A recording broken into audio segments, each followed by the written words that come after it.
On ABC 7 is being brought to you by Mercedes-Benz, the best or nothing.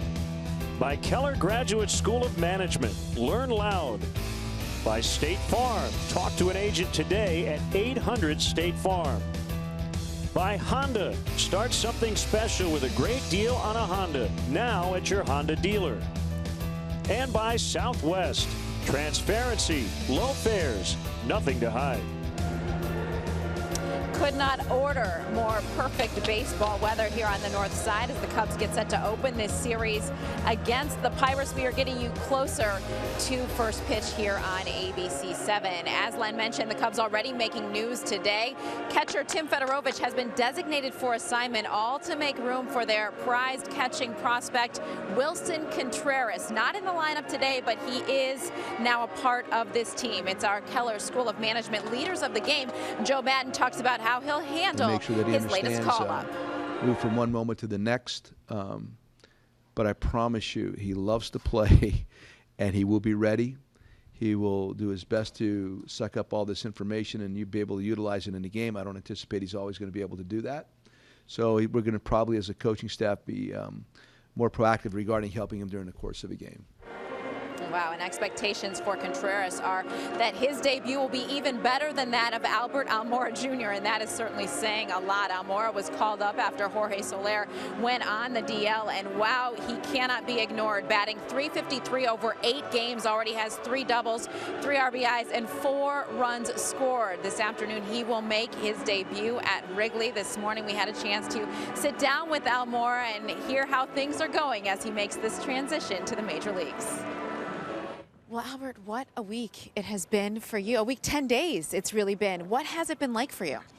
It's been a great experience so far. You know, it's a dream come true. It's something you work hard for all your life, and to be able to be a part of such a special team with this team right now, it's an unbelievable feeling. I'm so humbled and grateful to be here.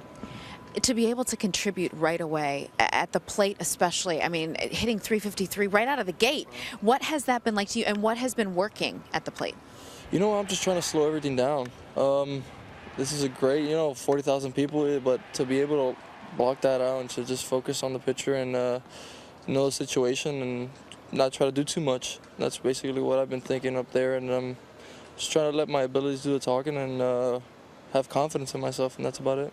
Has that been the advice as well of Joe Madden? What has he been able to say to you over this last 10 days? He's great. He's a great manager, and obviously he's awesome for me coming up, and he just lets me go out there. He hasn't given me any criticism. It's just go out there and have fun. If you mess up, you mess up. You know, that's a great, and it's something I had in AAA as well this year, and then it's opened me up and just play freely and with that confidence that you could just go out there and have fun.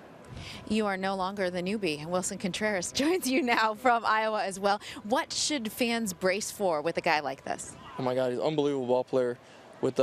He's a gamer, and we had a lot of fun down there, and he just brings a lot of energy, and he's a great player and a great person as well. And I'm super excited to have him here, and I'm sure guys are as well. And it's a great add.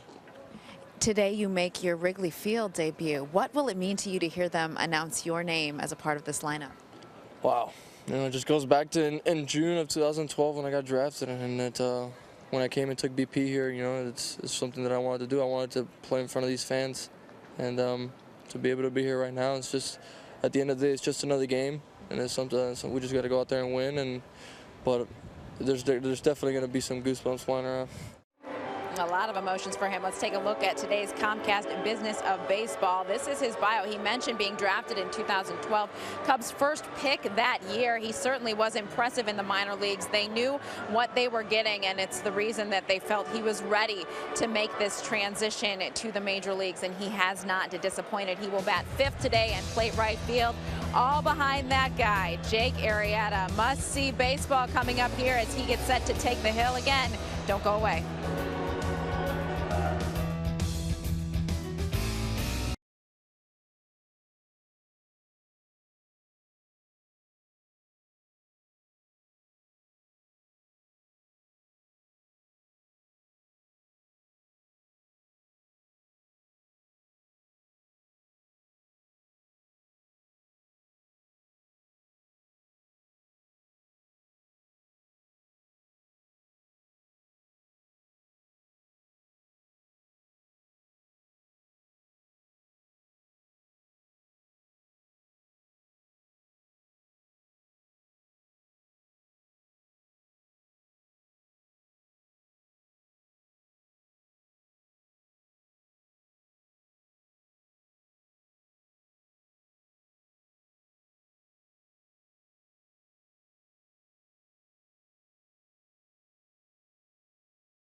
Baseball on ABC 7 is being brought to you by Southwest.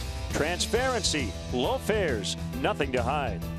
By Ford, inviting you to visit your local Ford store or localfordstores.com. By Insure on the Spot. Get your free 2-minute quote today at insureonthespot.com. By Volkswagen. And by Jimmy John's. Order Jimmy John's sandwich delivery today. Jimmy John's Freaky Fresh, Freaky Fast. Time now to take a look at the NL Central standings, brought to you by the Bob LaCourcio Auto Group. Cubs with a hefty lead over these visiting Pirates, 12 games ahead of them right now. Pirates straight up 500 baseball at this point. Cardinals are 9.5 back. St. Louis, of course, arrives at Wrigley for a 3-game set coming up on Monday. So those numbers could very well change on the other side of this homestand. Time for our State Farm historic moment. Jake Arrieta's delivered quite a few of them, but none bigger than the wild card playoff performance of last fall when he threw a complete Game 5 hitter, struck out 11 to send the Cubs into the National League Divisional Series against who else? The Cardinals. Jake has certainly been impressive when it comes to the way he's dominated this Pittsburgh team. Look at his last starts. 6 starts versus the Pirates. Our Keller School of Management stat of the game. Wow, a 5-0 record, a .59 ERA in 46 innings, giving up just 19 hits, 46 strikeouts. Wow, that's got to frustrate an opponent, especially one that wants so badly to remain relevant in this division, but the Cubs are clearly pulling away. Expecting a large crowd here today as they look to extend that division lead as well. Settle in, lose the remote, and buckle up for NL Central divisional play. Coming up right here on ABC 7. Len and JD have the call. We'll see you on the other side. Enjoy the game, everybody.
We're set for the Pirates and the Cubs on a gorgeous day here at Wrigley, and today's HD broadcast is brought to you by Xfinity.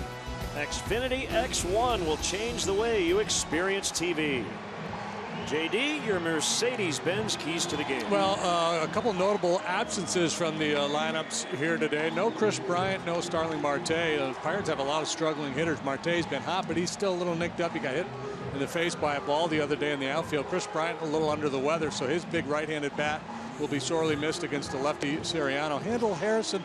Pirates don't figure to do a lot of hitting against Arrieta, but he's 12 out of 13 in the stolen base department. So keep him off base would be a key for the Cubs. And right state of mind against Francisco Liriano. You want to lean right. That's what Joe Madden has done today. A lot of right-handed bats in the lineup.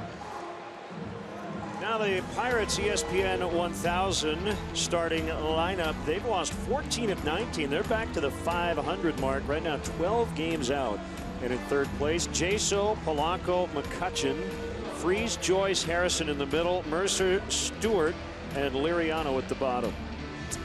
Cubs defensively, it's brought to you by Chevrolet. Different look in the outfield. Matt Caesar gets a start in left, Dexter Fowler center. Albert Almora Jr. just a handful of games in right field in the minor leagues, but he's out there today. Baez, Russell, Zobrist, Rizzo third to first. Miguel Montero behind the plate, and Jake Arrieta will trot out there with some pretty sparkling numbers, folks. 10-1 with a 186. He's making his 14th start. League bats 178 against him. That ERA and batting average against good for second best in the league. Umpires today, crew chief Gary Cedarstrom back at the plate. Wolf, Cooper, and Ramon De Jesus on the bases as John Jaso takes a strike to get us started.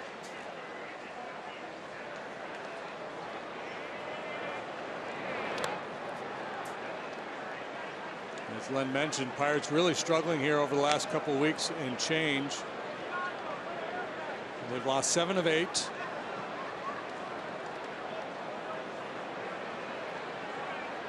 They were 9 games over, but have gone 5-14 over their last 19, hitting just .229 as a club. They're scoring about 3.5 runs per game during this stretch, and their team ERA is almost 5. Yeah, just a lot of bad news in the Pirate world these days. Garrett Cole to the DL with a triceps injury. Francisco Cervalli to the DL, Hammett bone surgery, out 4 to 6 weeks. The perennial all-star Andrew McCutchen struggling, although had a big game yesterday. Now they got to deal with Arrieta. He's got the eye injury. Not sure of his availability later today. In the air down the left field line, Caesar gives it a good effort, but that ball hits the bullpen mound and bounces into the seats. So here's the Marte injury a couple of days ago in New York. Usually a very dependable outfielder. You see, he got a little twisted up on that play and then paid a big price for it.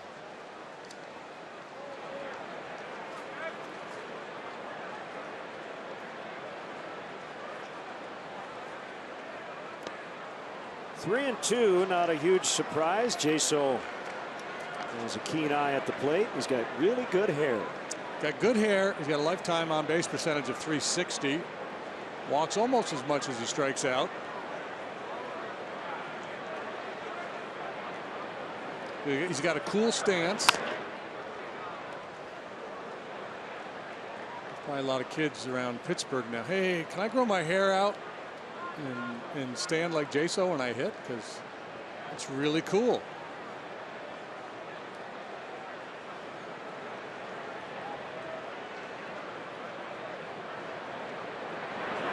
Out.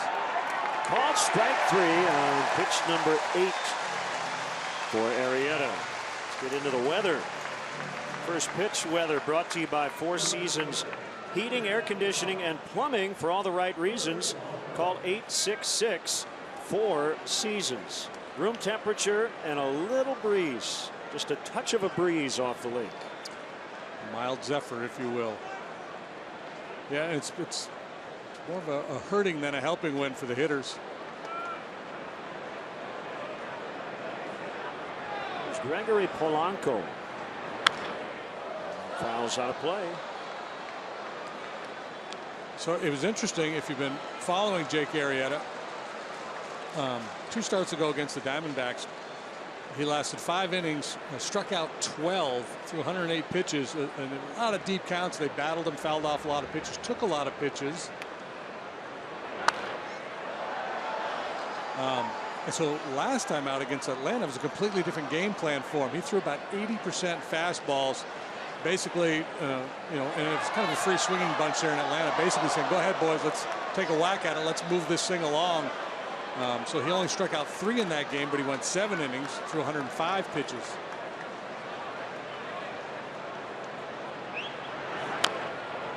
Tapper foul. Polanco's moved around the Pirates lineup. He began the year hitting 6th, and occasionally 5th. And about a month into the season, Clint Hurdle put him in the 3 spot where he had been up until Wednesday. So now he and Andrew McCutchen have swapped spots. McCutchen batting behind him now instead of in front of him. 1-2.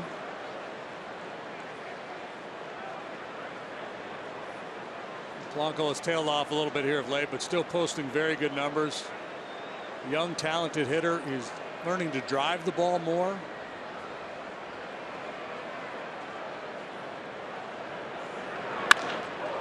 And he rips one into the left field corner. Foul. He had all kinds of trouble written all over it.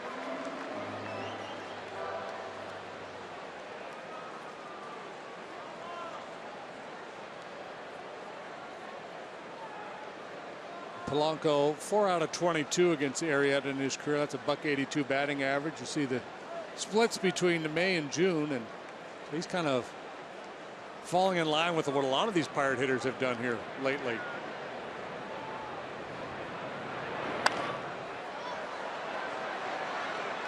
Cubs have won 5 of the first 6 in this season series.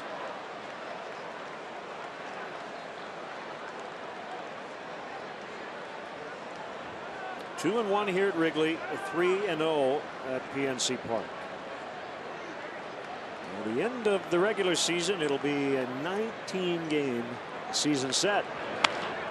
Fly ball into center, and you saw Fowler. First move was back toward the wall, but then quickly reversed field and makes the catch.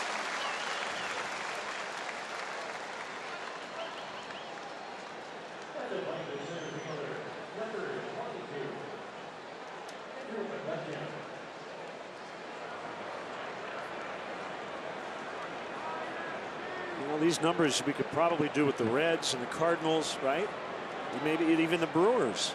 Cubs had a long stretch there where they struggled against just about everybody in this division.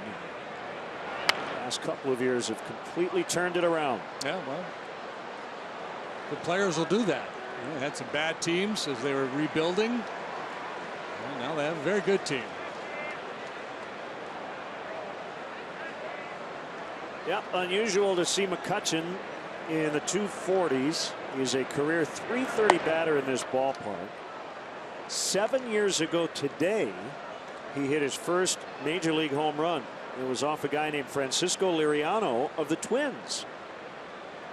And they're now teammates, and Liriano's pitching today.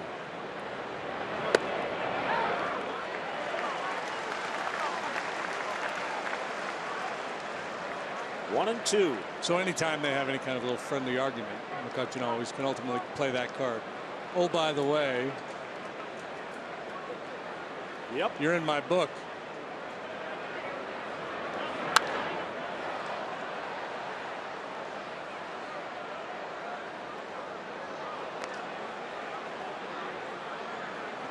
What a beautiful day, and this place is packed and buzzing.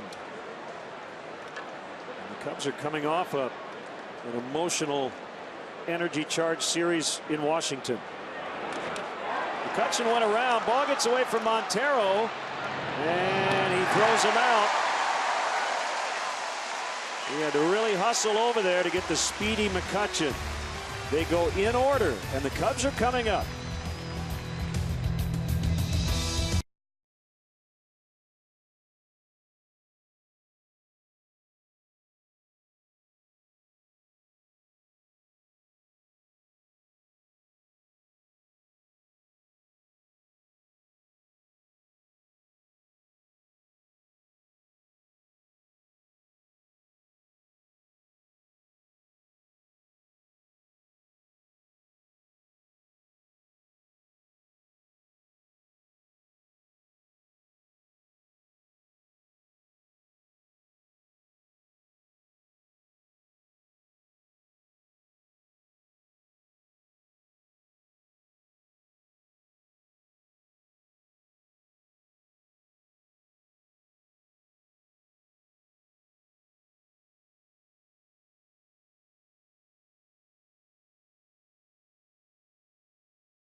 Chicago Cubs baseball on ABC 7 is being brought to you by Southwest. Transparency, low fares, nothing to hide. By Ford, inviting you to visit your local Ford store or localfordstores.com. By Insure on the Spot. Get your free 2-minute quote today at insureonthespot.com. By Volkswagen. And by Jimmy John's. Order Jimmy John's sandwich delivery today. Jimmy John's Freaky.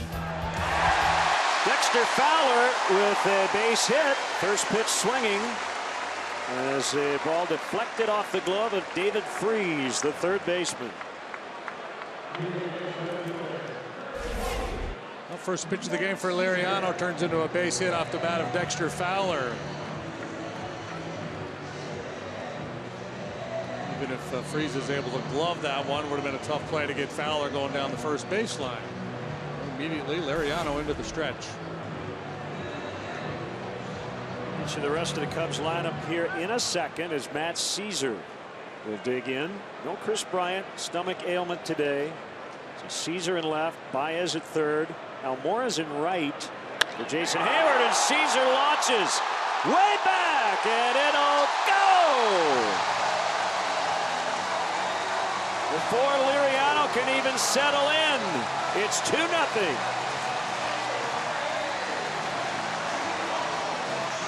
Welcome home, boys. 2 pitches in, and it's a 2-0 Cub lead. We talk about an ambush. Matt Caesar has not had many opportunities, but when he does, he's been able to cash in. The irony is, before the pitch, it looked like he was peeking down towards third base a little bit, perhaps contemplating a bunt. It's your Toyota home run replay. That's number 3 for Mr. Caesar. Wow, how about that start? Ben Zobrist hitting third. 1-1 the count. He led off the game on Wednesday in Washington with a home run. Tapped foul, and with that first couple of runs for the Cubs, Chicagoland's own eClick Lending will donate $100 to the Pat Tillman Foundation, supporting military veterans and their families.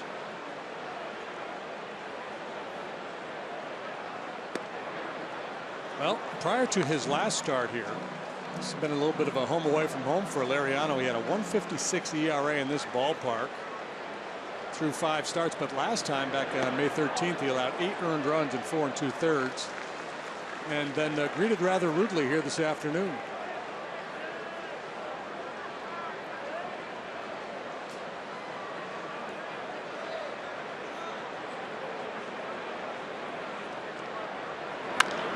Two is bounced to third, and Freese will make the play. That's the first out, and now the rest of the Cubs Southwest Airlines starting lineup. Anthony Rizzo coming up, Albert Almora Jr. in right, so he's played all 3 outfield spots now. Javier Baez, to see what he's done against lefties. Addison Russell, big go-ahead hit the other day. Montero and Arrieta rounded up. As a look at the Pirates defensively, it's brought to you by Comcast Business. Joyce gets a start with no Marte. McCutchen, Polanco join him in the outfield. Freese, Mercer, Harrison, Jaso, and then Chris Stewart behind the plate. Liriano, the veteran left-hander, 92-85 lifetime. This year, 4-6 with an ERA approaching 5.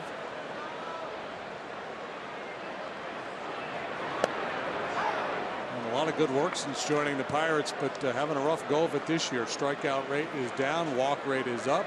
Been hurt by the long ball. The home run Caesar hit, the 14th he's allowed this year.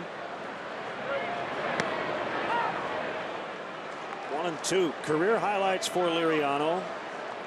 All-star as a rookie with the Twins.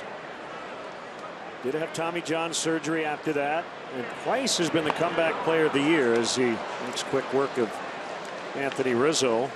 Once in each league has been comeback player of the year. Has a no-hitter on his resume. It was in 2011. And as you said, got Got off to a great start, had the injuries, wasn't so good, and more recently, very good. Yeah. Struggling with his control this year. I mean, he's always been a guy that's pitched around walks. Typically has a low batting average against. His great movement on his changeup. So he's a very difficult guy to read. To see that ball coming out of his hand, and changeup slider combination can be devastating. There's the changeup. This is Albert Almora Jr.'s Wrigley Field debut. Looks good in Cubs pinstripes. You may see a major league debut at some point this weekend as Wilson Contreras has joined the roster. Jaso has to get it to Liriano. No chance. They had the shift on, so Jaso was on his own island over there, and there was no way Liriano was going to beat Almora to first.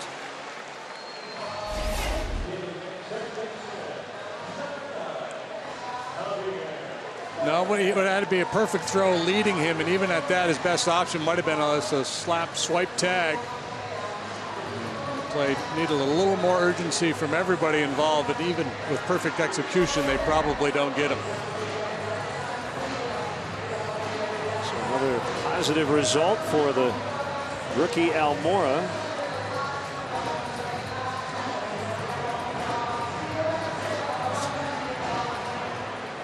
Here's Javi Baez.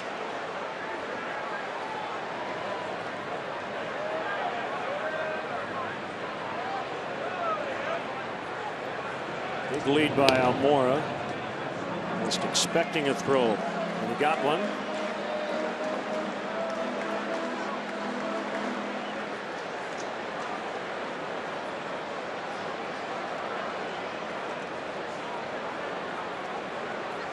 Huge lead by Almora. He's daring him to throw, and he doesn't. Inside.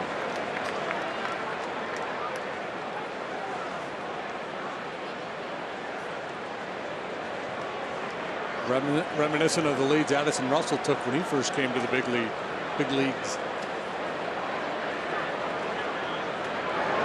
It's a big league lead. And there he goes. As a result of that aggressive lead, ball hit the dirt, he took off. A wild pitch.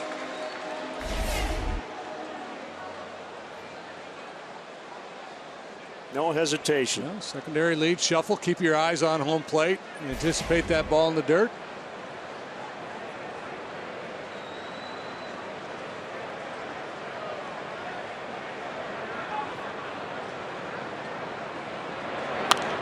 Fouled away. Belt-high changeup there on 2-0. JD, we've talked about this a lot these last 2 years, about these kids who come up and how Joe has blended them into the action.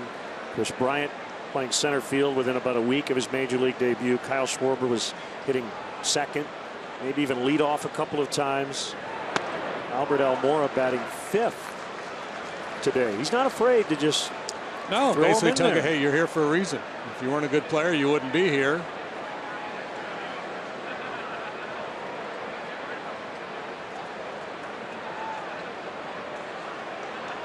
Matt Caesar's ability to put together these quality at bats while playing very infrequently is also incredibly impressive. Baez walks, and it will bring up Russell. Well, you know, he had to be a little frustrated when Soler got hurt and Almora was called up, and Almora's kind of been getting some starts and he hasn't, so you know, I had to nick his pride a little bit. I'm sure he gets it. I'm sure Joe talked to him about it, but you know, the one way to change that is to continue to perform, and if he continues to play well, sooner or later he's going to get his chances. It's always the best answer or way to handle any sort of adversity. There's Jorge Soler. Pedro Strop giving him a little neck massage.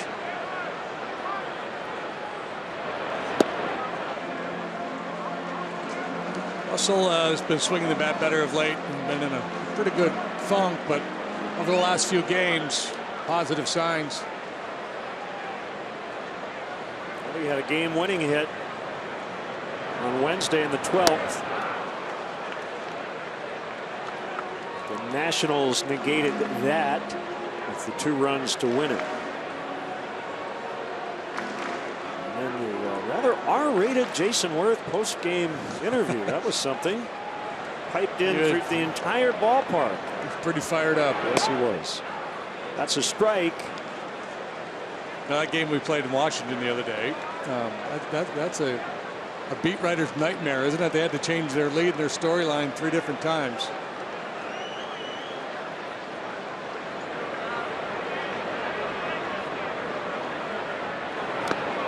Russell strikes out and the inning is over. But Matt Caesar, on the second pitch from Francisco Liriano after Fowler had singled, takes him deep.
David Freese will lead off for the Pirates.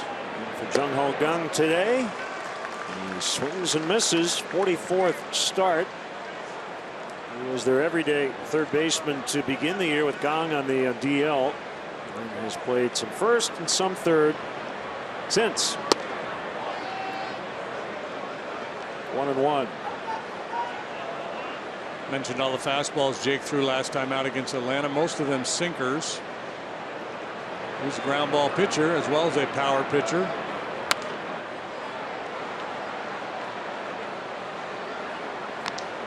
Freese hits the ball on the ground more than any other hitter in the National League. So this should be a ground ball day. Yeah, so if you had a little wagering game at home and the game was line drive, fly ball, or ground ball, you would push a lot of your chips onto the little marker that says ground ball. Not that I'm suggesting anybody wager on baseball, but that might be a fun game. Baseball roulette. Arrieta's walk rate used to be too high. 11, 12, at one time 15%. To start 2013 before he got traded from Baltimore to the Cubs. Well, it's been 7, 5.5 the last couple of years. This year 8.2, which is right around league average. There are certain days when that sinker, he's not quite sure where it's going, and it's an advantage in a way, and some days it's not. Yeah, and a higher walk rate, something you live with a little bit with a strikeout pitcher. But yeah, sometimes it's just the unpredictable movement. Hey, there's a ground ball. There's a ground ball to Zobrist. He bobbles, but he still gets his man.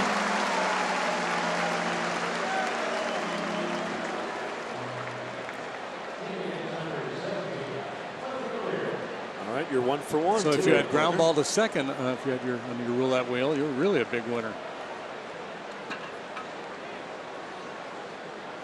And Matt Joyce in for Marte. Joyce had a big night last night in New York, even though the Pirates lost. They got into their team hotel around 2 o'clock this morning. very quick turnaround. He hit his 100th career homer and made a great catch as well. And he checks his swing, and he held. You know, Joyce, a good left-handed bat, good part-time player. He's been really good off the bench for them. 9 out of 26 as a pinch hitter with 4 pinch hit home runs. And against a guy like Arrieta, you'd like to put as many left-handed bats in the lineup as possible. That time he went around.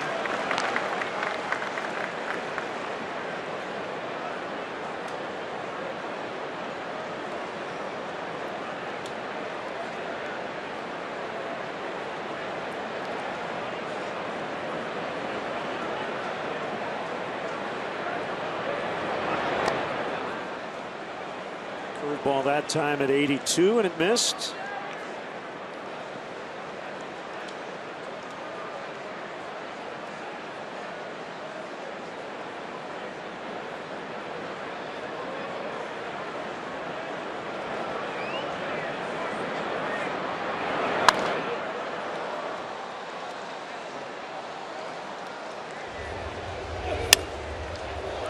Curtis Granderson. And that's pretty spectacular.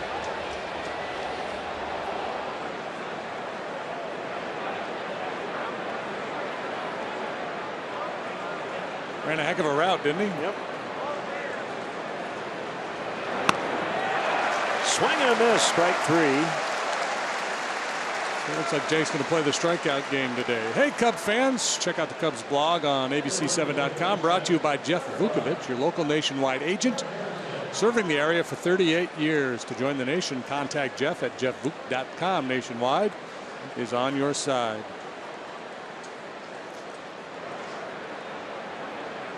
Former Cub farmhand Josh Harrison, batting 6th in the Pirate lineup. He's in at 307 on the year. And a strike on the outside.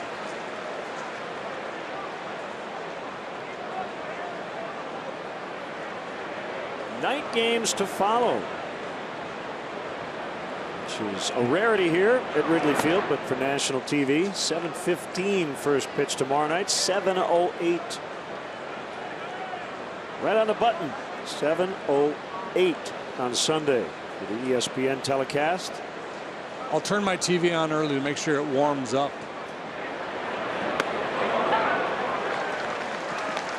Yes, for you youngins out there, back in the day, you used to have to let the TV warm up.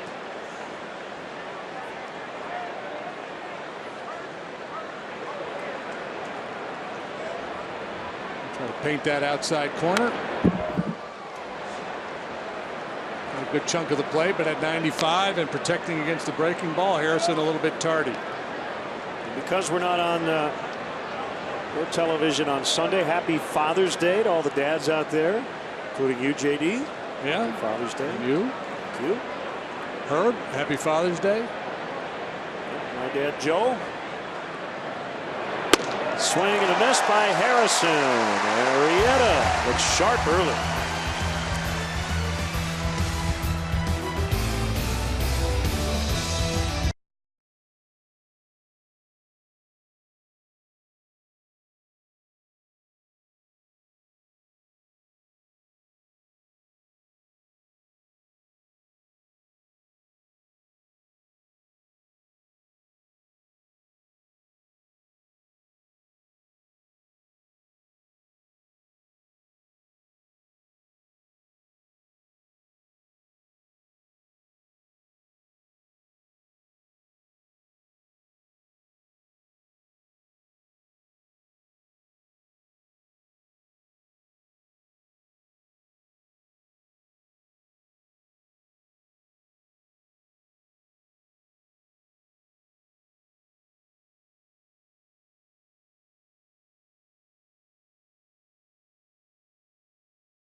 To the bottom of the second, kicking off Father's Day weekend.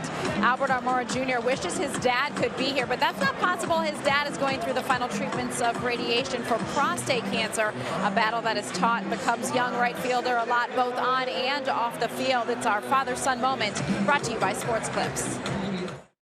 He's just, hey, it's a positive look on life, and then he's a strong man, and he wishes he could be here as well, you know, obviously for Father's Day, and just to see me play, you know, it's his passion to watch me play. But he's almost done. He's almost done with the treatment, and I'm sure that the day he finishes, he'll hop on a plane and he'll come watch me play. Now that'll be a cool moment. That father-son moment brought to you by Sports Clips with over 85 Chicagoland locations. You can find yours at sportsclips.com. A lot of fathers and sons sharing a lot of baseball memories this weekend. That is for sure. Len and JD. Good stuff, Dion. Thank you. Albert Almora Jr. Sure. Last year in the minor leagues to have the JR added to the back of his jersey. So that's very important to him as he thinks about his father while he's playing baseball. Here's Jake Arrieta hitting .276. He ranks second in batting average in this ball game in terms of starting pitchers. Ariano's hitting over 300.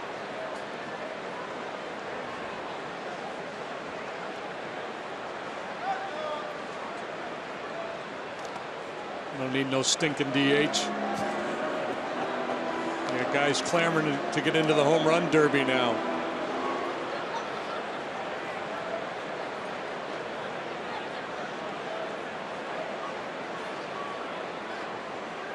Swing and a miss, 1-2. So the big news was reported yesterday and became official this morning. Call up with Wilson Contreras.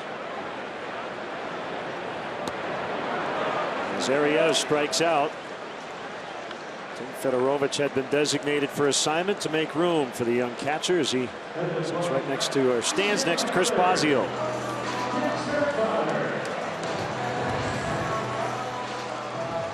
Folks, your best option for future games is Monday through Thursday. Very limited availability on weekends throughout the summer. Don't wait, plan now. Visit Cubs.com. Get your tickets.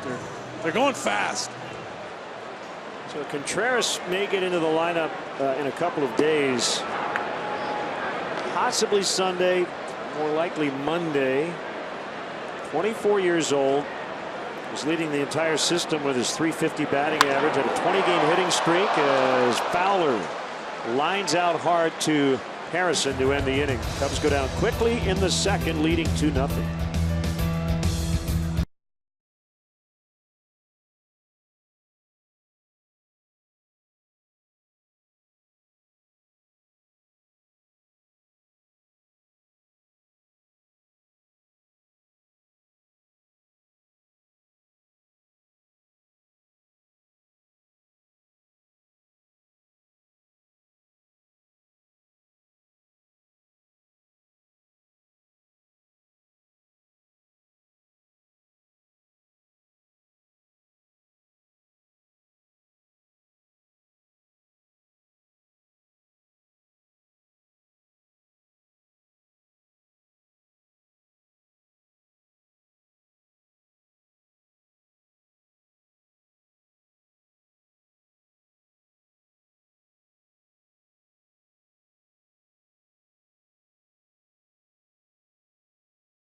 One of the top, if not the #1 catching prospect in all of baseball, putting up huge offensive numbers at AAA Iowa. Turned to 24 in May.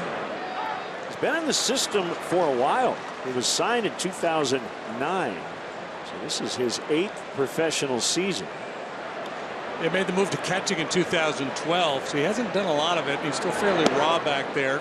Some aspects of the game. He's a very agile guy, very athletic. So in terms of blocking balls, getting out on bunt plays, strong arm, he's got all that, but receiving skills, framing, game calling, still a little bit, behind the curve. But it's one of the reasons why he's here. He can kind of learn as he settles in at the big league level, and it's just hard to keep that performance down in the minor leagues the way he swung the bat. He started out as an infielder in the low minor leagues. 1-2 on Jordy Mercer. Here's the pitch. And we'll try it again. We saw Contreras a lot in spring training. He was very impressive. He's a very confident guy. He kind of looks the part, so to speak, when he's at the plate. Carries himself. He's in school right now. Yep. With Professor Borzello. He carries himself very confidently. If anything, Mercer hits it hard on the ground, and that's the first Pirate hit and base runner as he rolls it into center.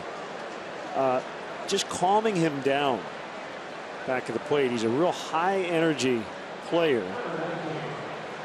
But when you're behind the plate at this level, JD, you're kind of expected to be the foundation. Yeah, and you want to be, a lot of times you want that guy to be a calming influence on the pitcher. Yep.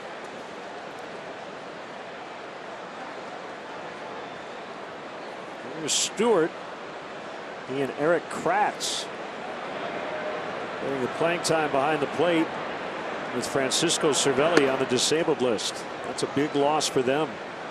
Well, and one of their top prospects is also a catcher. And he's banged up right now, or otherwise he would probably be here. Diaz, first name escapes me. Cervelli has a broken hamate bone in his left hand. You think you give Elias Diaz? I think that would be it. Yeah. Yep.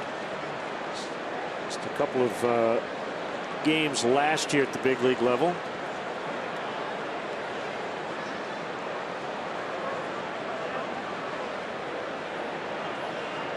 And yeah, he has not yet played this year.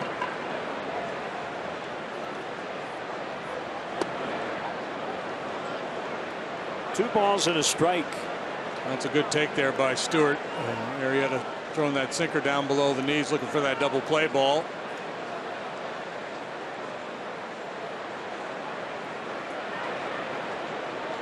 They're not a base stealer, but they might play a little hit and run with this combination. There goes the runner, and that one's swatted into center, and it will send Jordy Mercer to third. So top 6 batters in the lineup all made outs, 4 on strikeouts, but 7 and 8 have singled. And Francisco Liriano will dig in at 320 on the year. Figured that Hurdle would try to get a little aggressive here at the bottom of the order, stay out of the double play. He's got his pitcher coming up next. Good job by Stewart pulling the hands in and getting to that running fastball.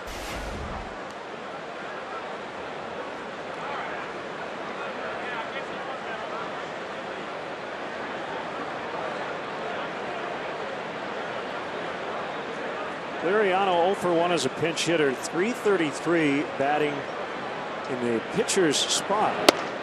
That is tied for the major league lead with Patrick Corbin.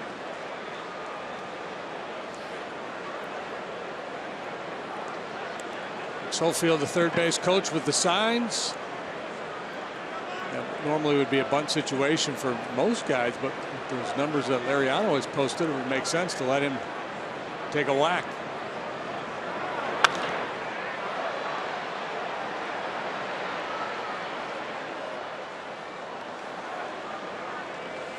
So Father's Day weekend, all major league teams will wear special uniforms on Sunday.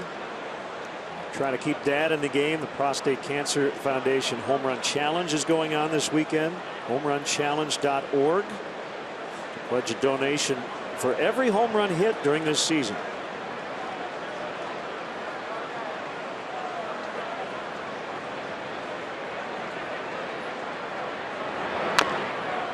Mariano fouls.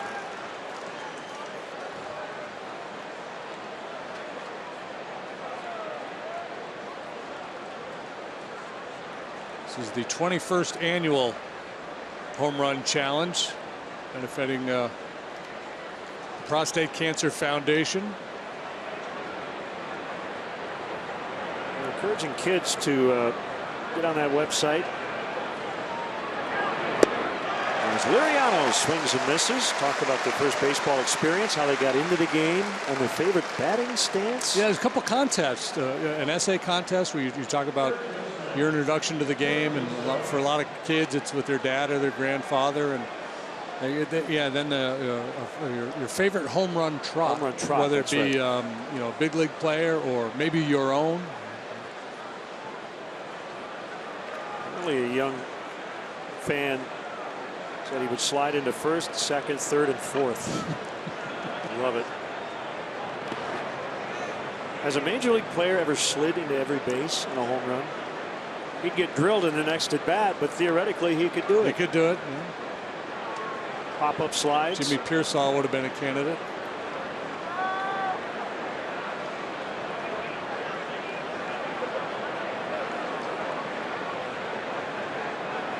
Oops, would love to turn two here. First and third, one out. And the 1-0 to Jaso. And we were talking about freeze, and we were talking about baseball roulette and putting your chips on the ground ball. So Freeze is #1 in the National League in terms of ground ball percentage. John Jaso's #2.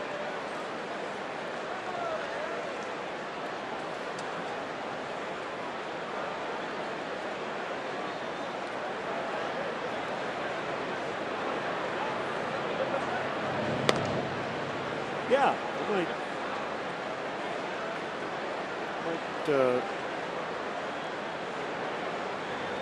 that at all.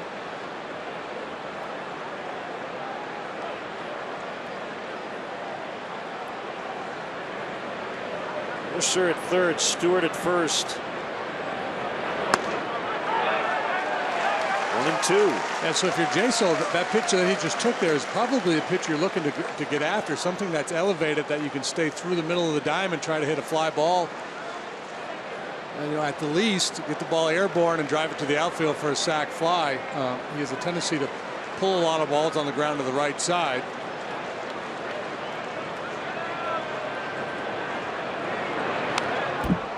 Another one up in the zone. So a couple elevated pitches there from Jake, and I don't think intentionally, you know, sometimes he'll take a shot way up in the zone with a fastball, but I think those were misfires that he got away with there. This is a cutter. Looks like they're trying to bury it down and in, and he just doesn't finish it.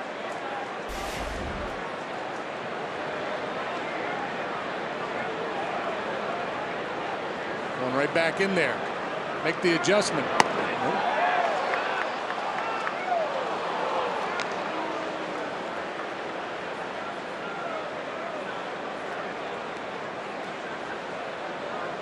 So a strikeout victim first time. He saw a lot of pitches in that plate appearance.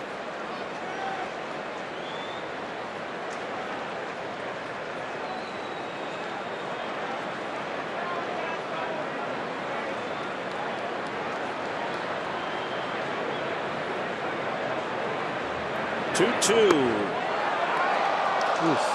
That was close. Well, check swing by Jaso, but did the pitch catch the zone? Look at our Xfinity pitch track. Certainly could have been called a strike. So we'll see if Stewart will be on the move here, trying to stay out of a double play.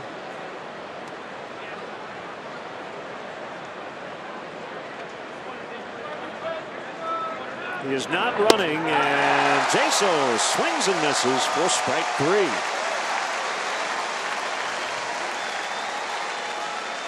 He's throwing a lot of pitches today, but he's got 6 strikeouts here in the first 3 innings. Yeah, whereas he misfired with that cutter earlier in the sequence, he throws a dandy here. You could not place it any better. A good biter down and in. So a chance to get out of it against Polanco.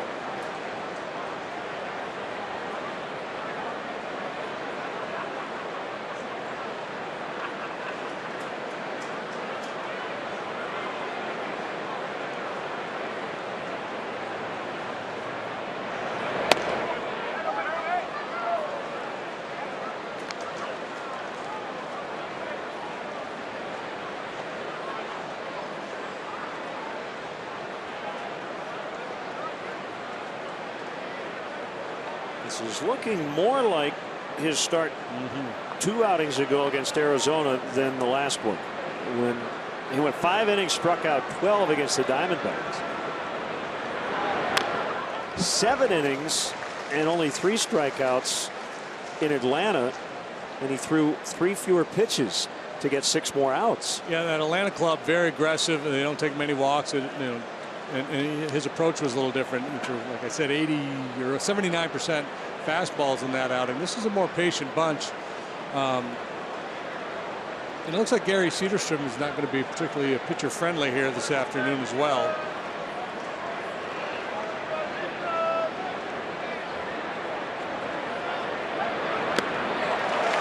Now tip, strike 2.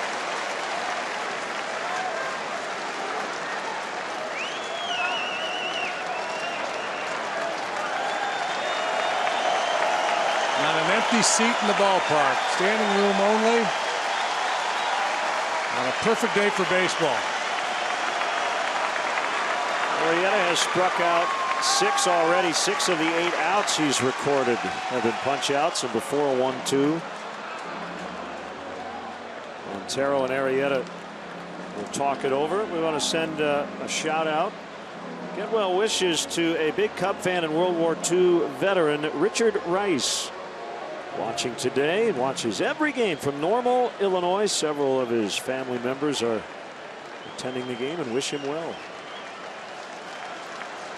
Keith Strom celebrating a birthday tomorrow. Press box attendant here at Wrigley Field, and Lester Strode, a birthday too. Cubs bullpen coach. 1-2, swing and a miss. He struck him out. So the Pirates put him at the corners with no outs and cannot score.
Take a look at the Toyota home run cam. Matt Caesar, second pitch of the ball game, first one he saw into the seats.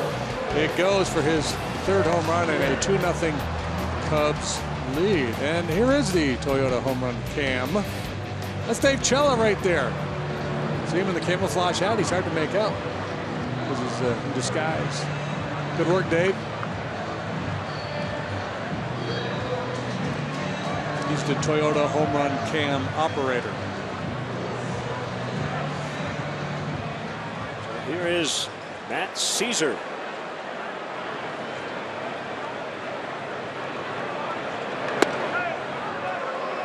On the outside corner for a strike. So when Liriano's on his game, it's fastball, slider, changeup. Bunted foul. He's trying for the Junior Lake. Hit a homer, then bunt for a hit. I think he's got one of those this year, Matt. I think he did that once already this year. If he didn't, Baez did. One of them did. Yeah, that sounds. But Matt's got 3 bunt hits. Javi's got 4, I believe. But so Liriano, you know, typically, again, when he's good, a lot of stuff down around the knees, going east and west, and it's hard to pick it up out of his hand. The changeup and the slider he throws about 85 miles per hour. Looked like the slider, the back foot slider to get Caesar. Top out around 94 with the velocity, but you know, more like 92 with sinking action on his 2-seam fastball. Yeah, that's the slider. All I know is calling pitches and not looking at the monitor, but just watching. It's really hard from up here to determine whether it's a slider or a changeup because of the velocity. So they're just about the same. Doesn't change the arm slot remains the same. So the hitter, that's the issue for the hitter. The ball comes out of the hand and looks the same, and you have to make that decision. Is this one running away from me or coming in on me? It's the same problem hitters have facing John Lester. He's throwing that 2-seamer or the changeup down and away, and then the cutter down and in on a righty. Time for the Keller Graduate School of Management league leaders, and Ben Zobrist leads everybody in on-base percentage ahead of a couple of sluggers, Ortiz and Goldschmidt, right behind him. 2-2.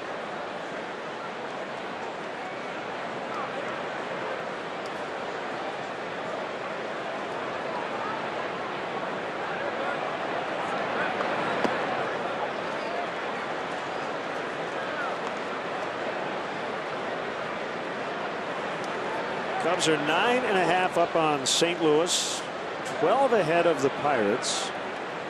Milwaukee 14.5 out, Cincinnati 19 1/2 games.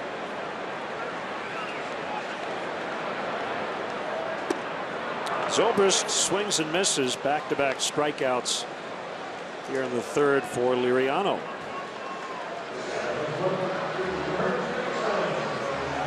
And the thing is, you know, you're Liriano, you're facing Jake Arrieta, who has just completely shut down your offense here these last couple of years. And 2 pitches into the game, you're down 2-0. Yeah, and you have to fight that feeling that you're toast already. You have to just continue to battle and hope your guys can find a way to scratch out a couple of runs.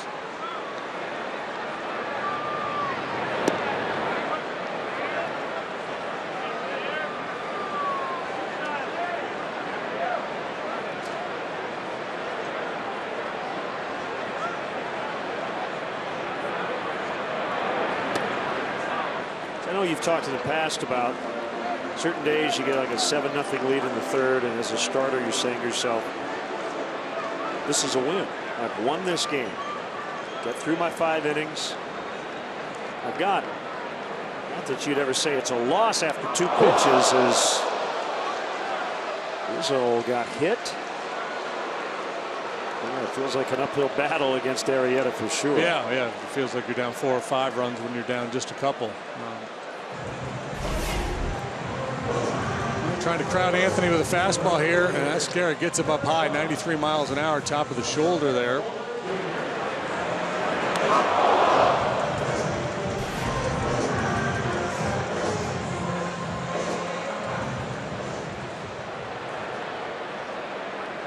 It's the 10th time Anthony's been hit by a pitch this year.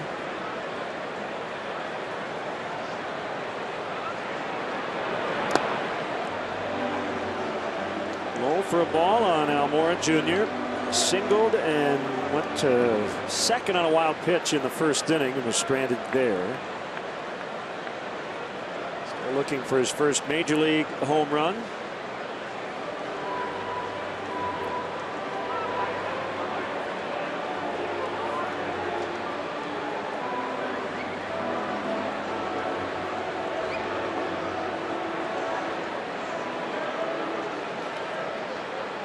I wanted to hit a sac fly before his first walk, so we can get 50 tweets on how can his on-base percentage be below his batting average. That can't happen. Sac flies count against your on-base percentage. Swing and a miss. Yeah. On-base percentage uses plate appearances. Batting average, it's at official at bats. 3 home runs at AAA this year for Almora. .318 average. Profiles more of a line drive type hitter, gap to gap, a lot of doubles, but the power will come as well. Big, strong kid. See him developing into a 15 to 20 home run per year guy. There's very excited young lady. Give me the ball back, Daddy. Right. Swing and a miss on the changeup. So all the outs in the third are strikeouts. 2-0 Cubs.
By 4 wins, Casino escaped the everyday.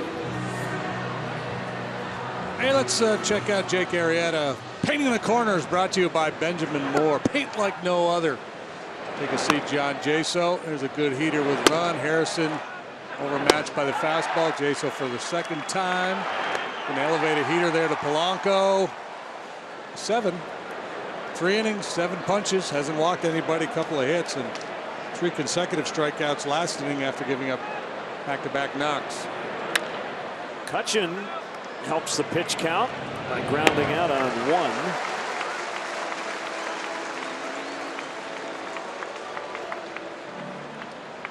So he is 0 for 2. Hard to find a number involving the Cubs starting pitchers. It's not jaw-dropping. They lead the world in just about everything. Earned run average, quality start percentage 70. Leading all rotations. Major league average, what would you guess? Rotational batting average? No, quality start percentage. Quality start percentage. Yep. What would you guess the Major League average would be? The average rotation would be 59.8%. No, 49%. 49. Yeah. Less than half. Less than half of all Major League starts are quality starts, and the Cubs staff doing it 7 out of 10. Yeah. Well, that's true, because if a guy goes 5 2/3, gives up a couple runs, still not a quality start. But if you look at their winning percentage, they're at .688, so it kind of matches what they're doing in general, which is well above average. Arrieta couldn't get it. Zobrist does. Low throw. Rizzo's got it.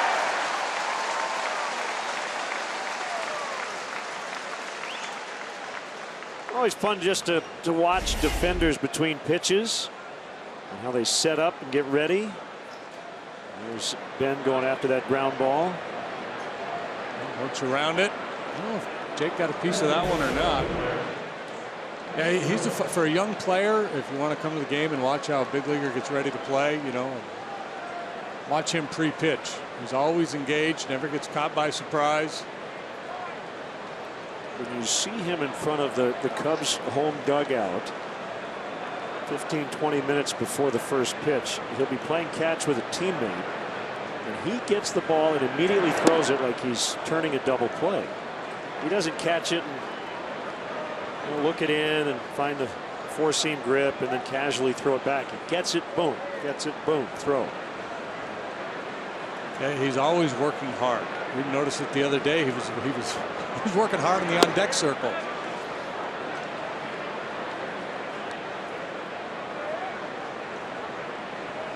Talking with Dave Martinez last year about some outfield stuff.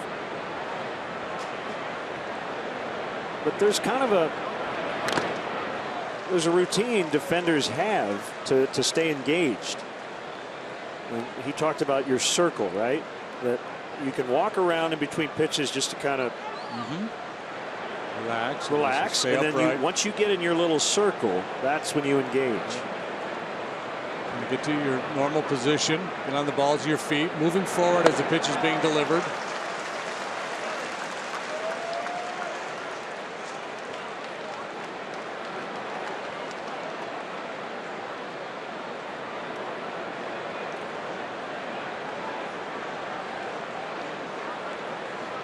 Two the count on Matt Joyce. The pitch, he swings and misses. So Arrieta with a 9-pitch inning has had at least one strikeout in each of the first 4 and 8 overall.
A flawless day with the Cubs with a 2-0 lead. I'm out here in right field where it is actually Save Ferris Day as they are celebrating the 30th anniversary of Ferris Bueller's Day Off. You remember the movie released in June of 1986 where Ferris and Cameron rather infamously were at Wrigley instead of in gym class. You see my friends here, this tight-knit family all wearing their Save Ferris shirts. I apparently missed out on that. I didn't get that one, but I'm not leaving until I hear at least one of them heckle the Pirates with an "eh, bada bada bada bada, swing bada." So I'm sticking around. Len and JD. Good stuff. Yeah, well, that's the place to be today, Dion, out in the bleachers. It is a picture-perfect afternoon here in Chicago. 1-1 on Javier Baez. Yeah, we got our Save Ferris t-shirts.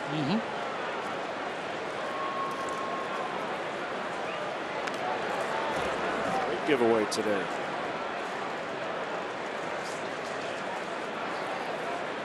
Out of the package. There you go, man.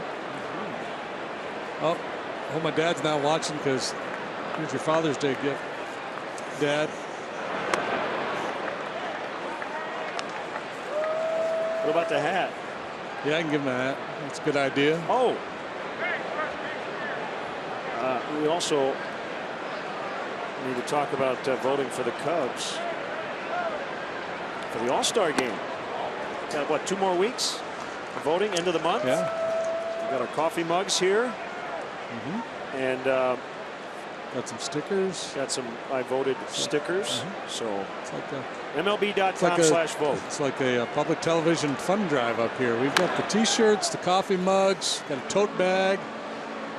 We got the Andre Rieu DVD.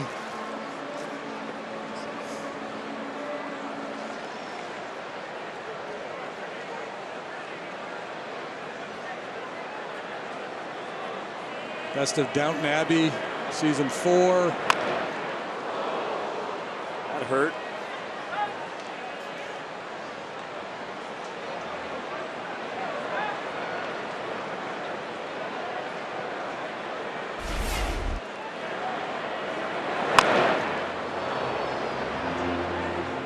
And how?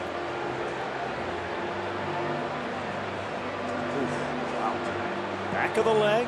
Oh yeah, it's funny. He's got that pad there protecting the shin, but it's either up above it or just to the side.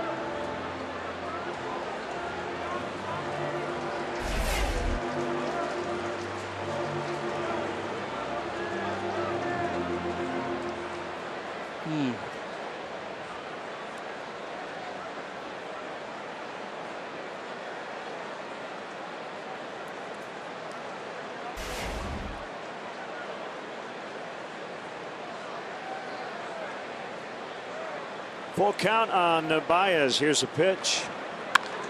Drilled into left. And he's on his way to second with a double. Foot feels better.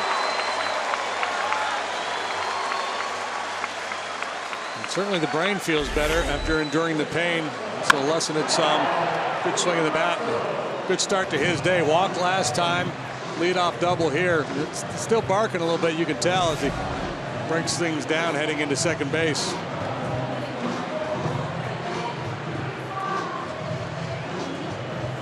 Normally there's not a lot of breaking things down in his game.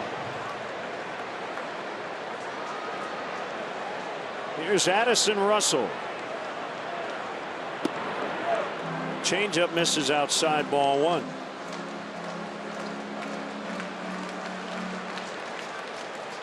Struck out in the first inning.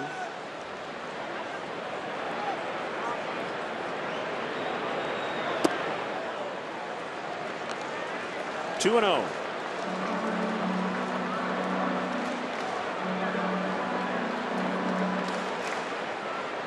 Nice and Lester tomorrow night. Righties. Taillon and Hendricks. Righties on this Sunday. Lester will go into his start tomorrow with a 189 earned run average.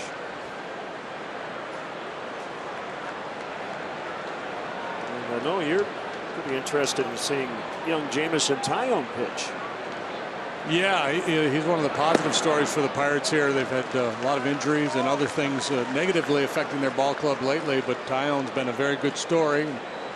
Tomorrow's probables brought to you by Subaru. Jonathan Neese, 6-3 with a 424. And boy, John Lester has been so consistent. Buck 89, 206 the batting average against. Ground ball to third. Baez nearly got caught, but he quickly scampered back to the bag as Russell is out. Here's Miguel Montero. Taillon has made 2 major league starts now, in solid his first one, but outstanding in his second start against the Mets the other night. Had no hitter through 5. Top pitching prospect. Yeah, he went to the same high school my kids did down in the Woodlands. We have been hearing about him for a while. He's had to battle some injuries, but Pirates are very high on him.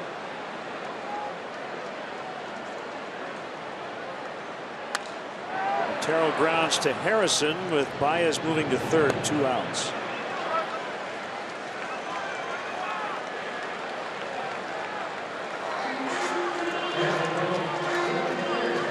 We'll bring up Jake Arrieta.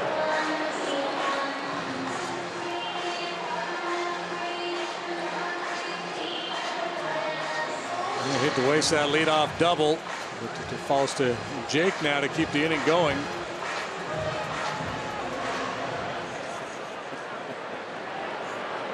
He's everywhere. Is that Jason Worth? Speaking of no hitters, Colby Lewis went into the 9th inning in Oakland last night. Yeah, well, he was perfect through 7 2/3. Yes. Walked Yonder Alonso in the 8th. Max Muncy with a 9th inning double to break it up.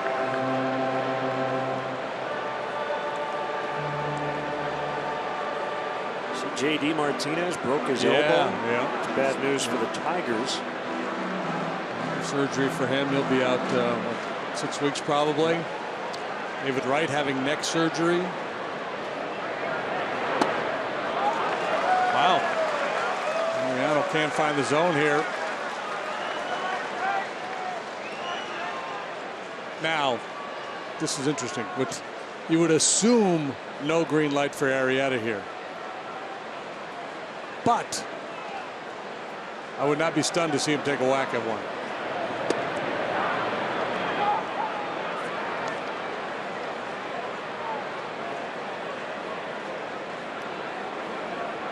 I've seen him swing 3-0 on at least one other occasion this year. He walked him. I thought the 3-1 was better than the 3-0.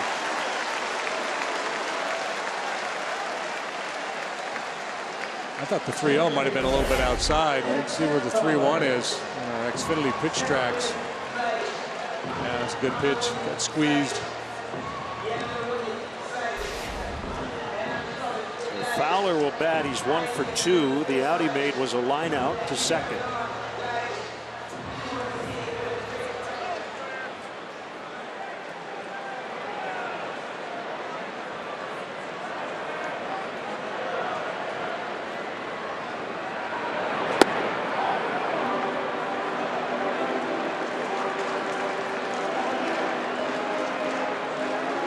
Mariano only throws strike one 53% of the time. He does a lot of work out of the zone. Works on the edges, tries to get you to expand.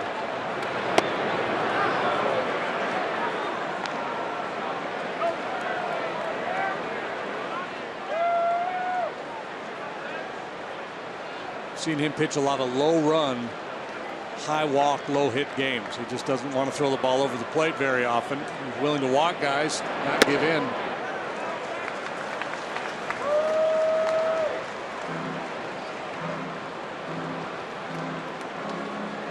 Been more hittable this year, though. League batting .263 against him coming into this start. That's 40 points higher than the batting average against him last season. One gets away. Baez is going to stay at third. Arrieta will advance. Bobby's first move was back, and by the time he realized the ball had gotten away, it was too late. Yeah, a hitter comes down or a base runner, excuse me, comes down the line. They're looking for the ball in the dirt.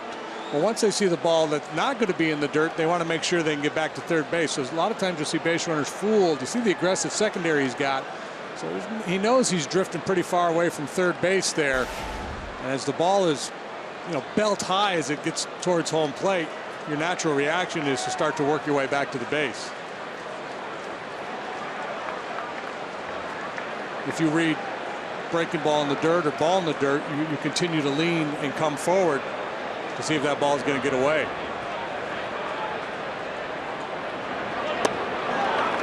So they're loaded, and Lariano's nemesis today, Matt Caesar, is coming up.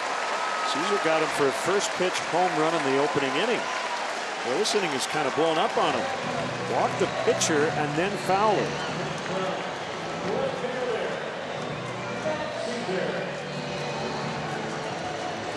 Ray Search, the pitching coach, out for a visit.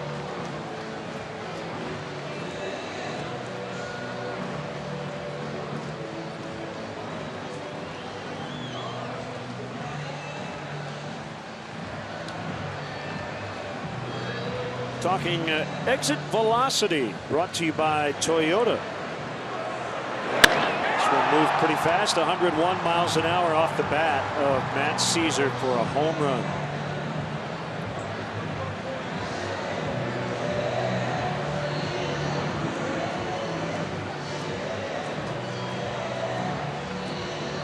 Going through a little mental checklist there, remembering how Lariano has pitched him here today, what the scouting report is.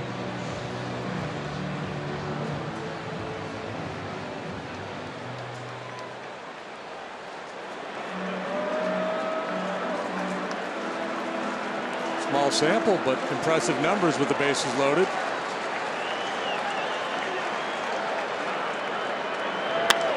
Ground ball past the pitcher, but Mercer, the shortstop, will make the play, and the Cubs leave the bases loaded after 4. It's the Cubs 2 and the Pirates nothing.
Third bank, the Curious Bank.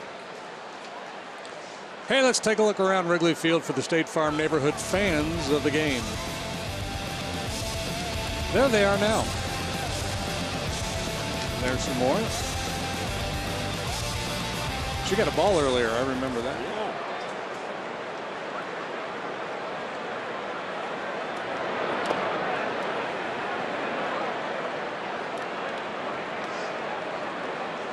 Want to know on Josh Harrison. First of a 6-game homestand and then right back to the road. A 3-city trip. This today starts a stretch of 24 in a row without an off day going into the break. The last time the Cubs had a stretch like this was near the end of 2004. Harrison out into deep left center, and it's going to be caught by Fowler. Wynn really knocked that one down. Yeah, I think the ball got in on him a little bit too. Got jammed just a wee bit.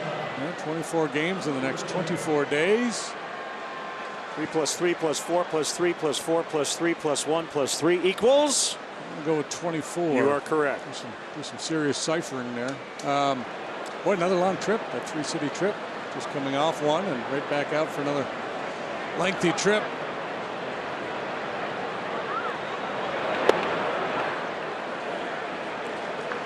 Strike on Mercer. Those Cubs 22-8 here at Wrigley this year. They're 22-12 on the road. They were the best road team in baseball last year.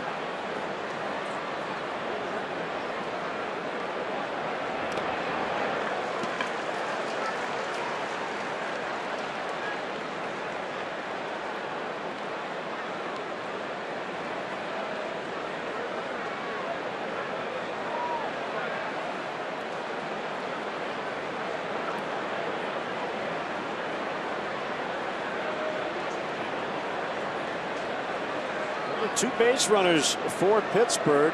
Back-to-back singles to start the third by Mercer and Stewart. And then Arrieta struck out Liriano, Jaso, and Polanco.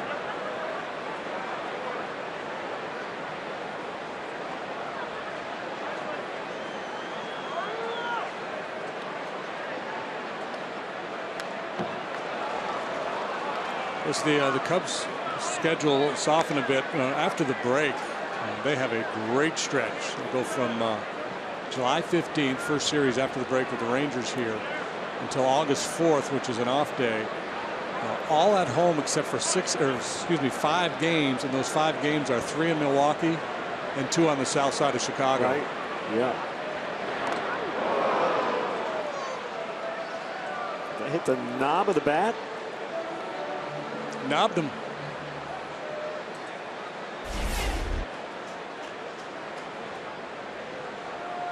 Nope. Nope. Got the barrel. Knuckled him. Only Greg Maddux could intentionally knob you. A lot of guys would try to sell that they were hit by that pitch. Mercer did not. And here's the thing, you could say, well, wait a minute, they have replay to determine these things, so even if you fake it, it's not going to work. I think hit batters, that's different. Because if you can sell it to the umpire that it hit you, I think it's very tough on replay, especially anything around the hands to overturn. We've looked something. at a few of those, in the replay challenges, and it's just almost impossible to tell. In the dirt that time, 2-2.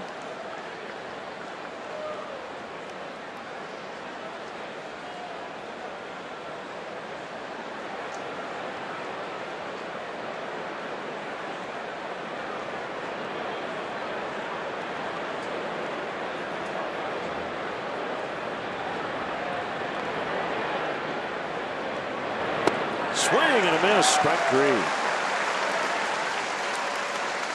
was 94 and it moved like a changeup. So this Sunday, it's first pitch at 7:05, and up to the first 5,000 kids in attendance, 13 and younger, will receive a special kids hooded towel presented by Advocates Children's Hospital. For more details, visit Cubs.com. 2 outs, and it's Stewart, and Arrieta would love to get him, and there's Liriano leading off the 6th. And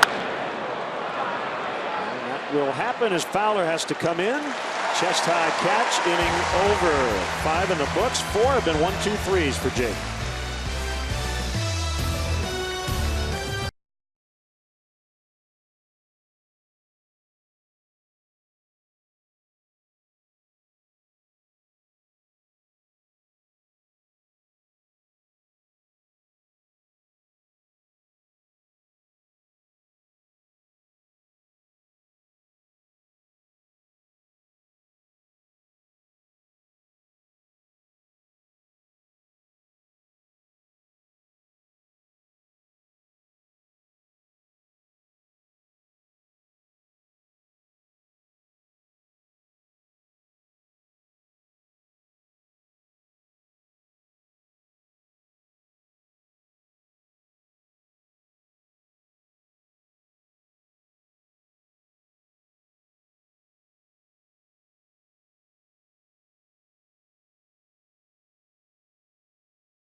For everything Chicago, ABC 7 Eyewitness News.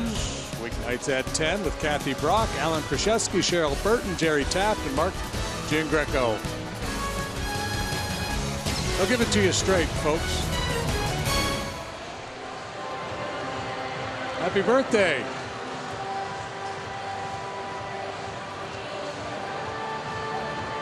Ben Zobrist will start it. Laureano's been good after the first 2 pitches were put in play. One was a single. The other one was actually deposited into the bleachers. 2 hits, no runs since that Caesar went deep in the opening inning.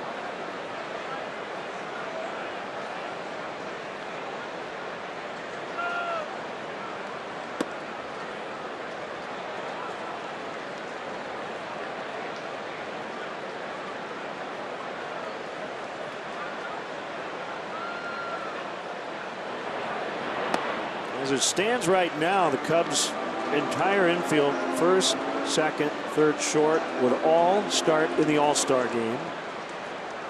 And Dexter Fowler would be the center fielder. Depending on the schedule, Jake Arrieta would be a candidate to start that game for the National League. At the very least, get in the game and pitch. And he seems to be a shoo-in. Yeah, I would say John Lester's a shoe-in. Yep.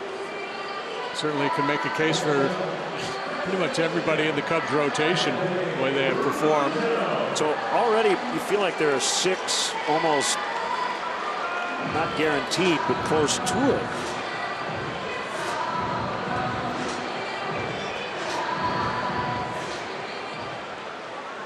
Here's Rizzo with the dramatic go-ahead home run in the 9th inning. The other day, and Rizzo's angry as he gets hit for the 2nd consecutive plate appearance. Pirates batters get hit a lot, and their pitchers hit a lot of batters. Yeah, and it's just Glenn Hurdle out. I don't know if he's going to argue that Anthony took a swing at that ball.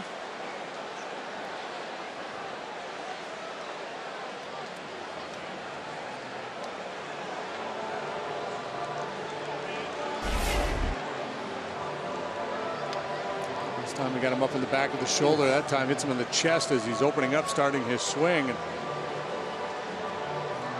these 2 teams combined now have been hit 81 times. And that ball's not that far off the plate. It's, Anthony's right on top of the plate. It hurts, so you're going to react the way he did, but he knows it's a byproduct of his approach. He's going to get hit a lot. Looked like Matt got his arm. I thought it was just the chest, but it looked like he got him down around the forearm, wrist area.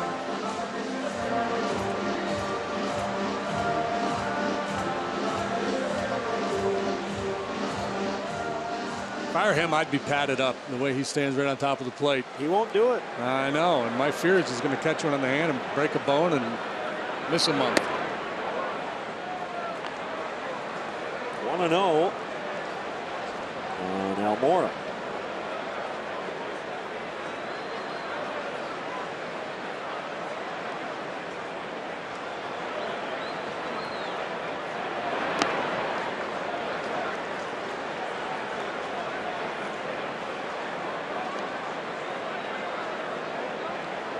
Thirteenth career start for Liriano against the Cubs.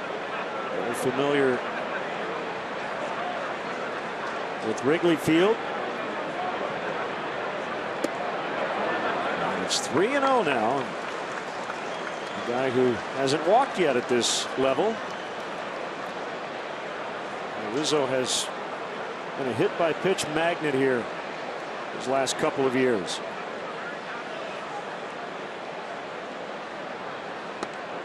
There's ball 4. Liriano has not given up any runs since the first, but he's been walking that tightrope a little bit. Left the bases loaded last inning. It's walk number 4 for him to go along with 2 hit batters.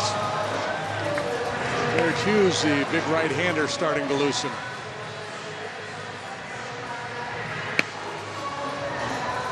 did a study, Major League broadcasters' references to that Pirate reliever, and 87.52% of the time, the big precedes right-hander. It's not just right-hander, Jared Hughes. It's the big right-hander. But he's not. The top of that list would be Jonathan Broxton. Yes. He's 99.9% of the time the big right-hander.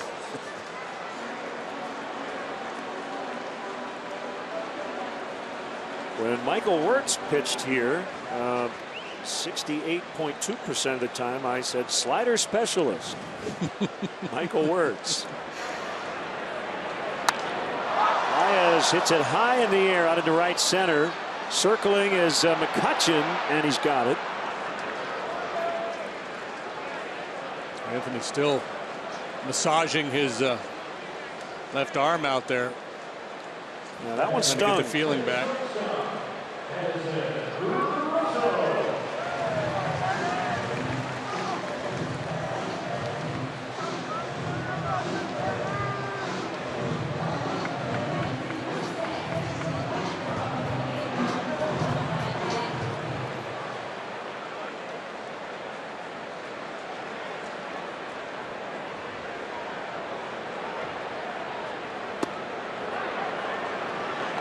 Corner strike on the outer edge.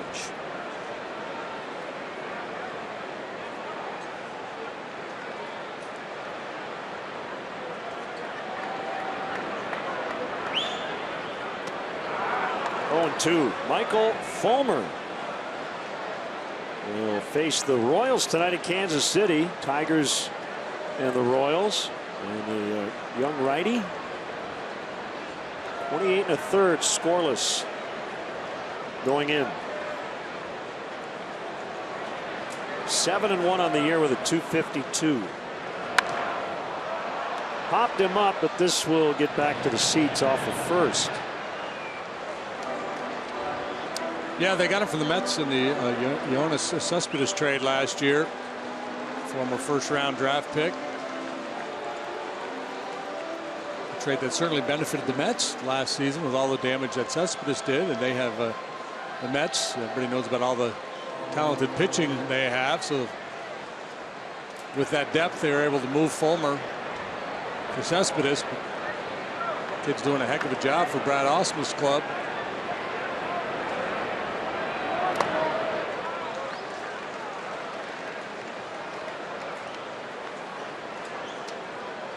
'19-year-old Julio Urias still looking for his first win. He'll pitch tonight for the Dodgers as they host Milwaukee.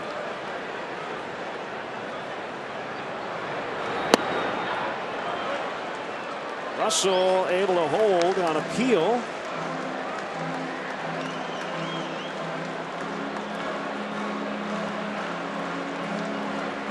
It's supposed to be Jim Wolf over there. It looks like it's Eric Cooper at first, Jim Wolf at second.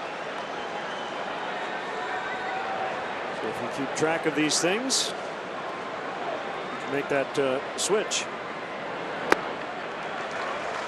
Good job by Russell there. Sniffed him out. Did not offer that off-speed pitch. The challenge for the hitter here is not to kind of psych yourself out and convince yourself that you're going to get a heater from Liriano on 3-2. Runners go, and Russell cranks it foul. Out.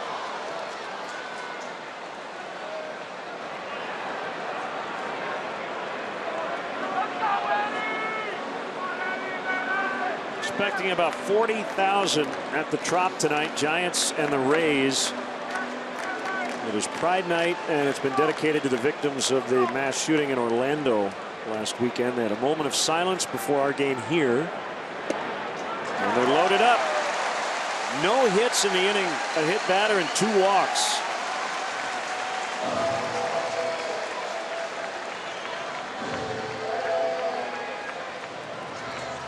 Ray Searage is out.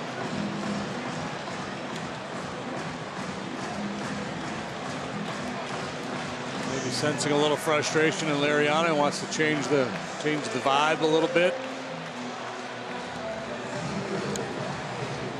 This is not an atypical Liriano outing. We see a lot of this high traffic, low run games.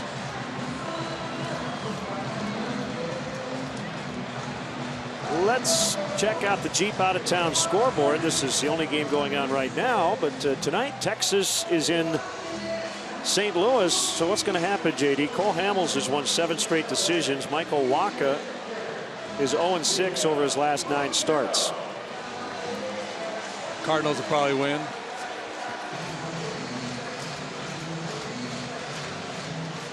Regression to the mean. Yep.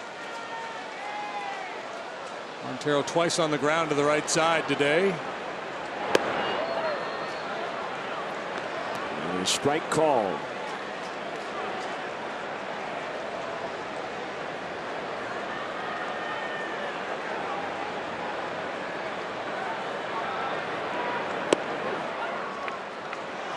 Oh, 2.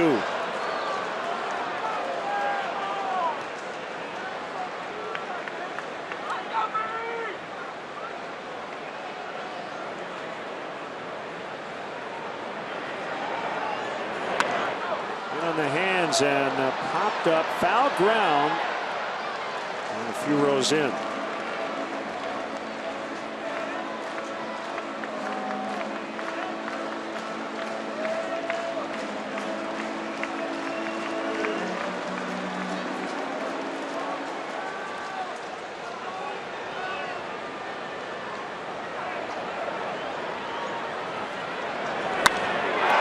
Driven to right, Polanco's back on it, and he's got it.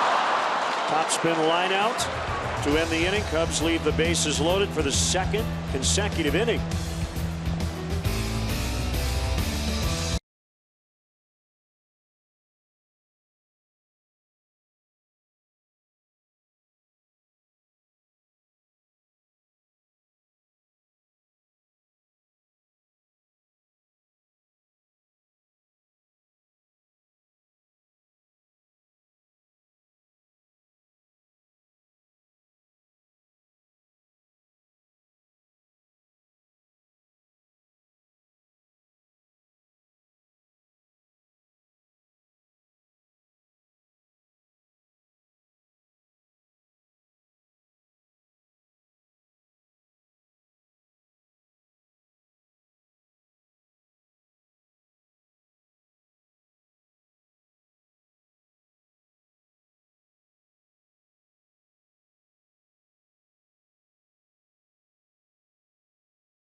C7, I'm Deion Miller. Cubs have certainly had their chances, but it remains 2-0 here in the top of the 6th. Obviously, by now you've heard the news of the day. Cubs have called up their prize catcher, Wilson Contreras. It's been fun to see him down here in the dugout. Lots of smiles, but really welcomed with open arms. Now the Cubs know he is ready to make this step, but I think the atmosphere in this clubhouse makes a big difference. Really family-like. David Ross couldn't wait to give him a big hug today. Said the prodigy is here. I think that atmosphere allows these young guys to just be themselves, relax, and play baseball.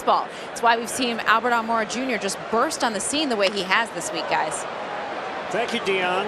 Francisco Liriano swings away and flies out to Matt Caesar. One out here in the Pirates' 6th, and it'll bring up the leadoff hitter, Jaso, who has struck out both times. There's no one way to do it, but the mix of grizzled veterans, guys in the prime of their career, and guys just getting started, it works for this Cubs team. Yeah, well, Joe talks a lot about the 5 phases of a player's career, and the ultimate goal is to get to phase 5, which is all you care about is winning. Initially, when you first come into the league, you just want to establish yourself as a big leaguer. You want to get time in, start to make some money. But the ultimate goal is to be that guy. All you care about is the team and winning games. And it seems to be the culture that has been created here.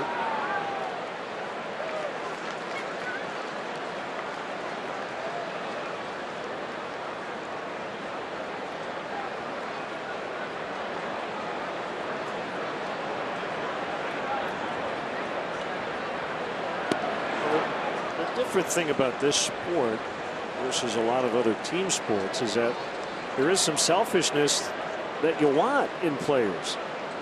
So when you say guys get to the point where all they want to do is win, a good way to help your team do that is put up great numbers. Yeah, usually you can be a selfish player and still be very productive and help the team.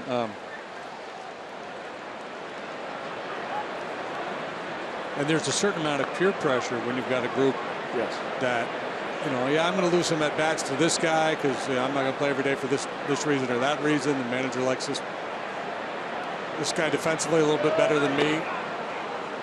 In the wrong environment, that could be an issue. Guys could be carping a lot. Jaso got hit by that pitch.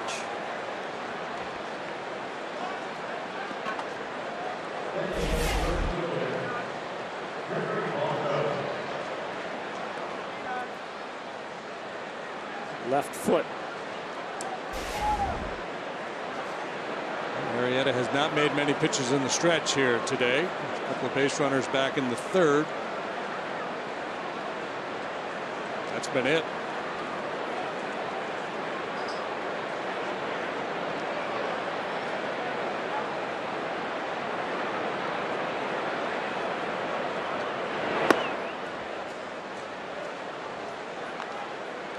Ball 1 on Gregory Polanco. It feels like more than a 2-0 game, doesn't it? Because Arrieta has been so dominant, and the Cubs have had so many base runners. But we're one swing away from a tie ball game. The guy in the box certainly capable of providing that swing.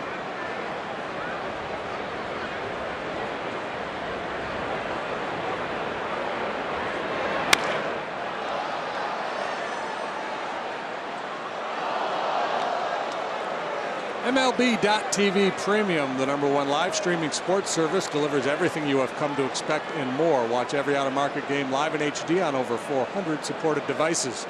Includes a free subscription to At-Bat Premium, the #1 app for live baseball. Visit MLB.TV for details.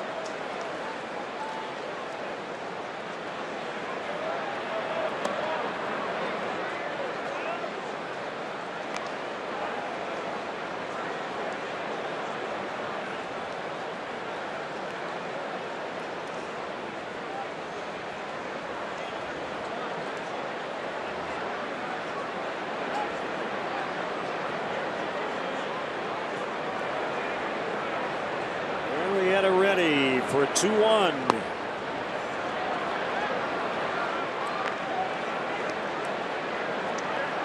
Wiping his hand after the pitch. That one might have squirted on him a little bit.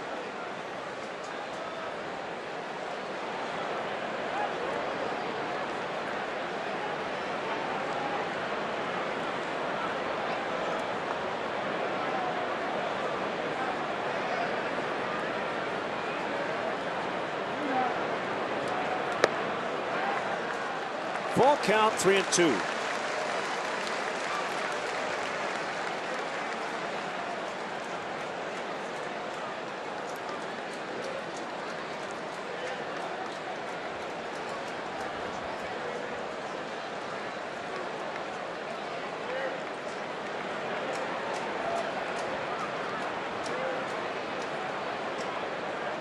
Jaso is on the move. That's ball 4.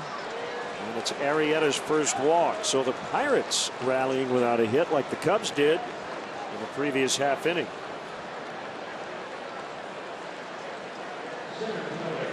Arrieta and Montero going to have a little chat here as Jake approaches 100 pitches. Chris Bosio and the infield will convene at the pitcher's mound. McCutchen 0 for 2 today. Chronicled his struggles earlier. Had a big game yesterday, 3 hits including a home run. He's done a lot of damage in this ballpark over the years.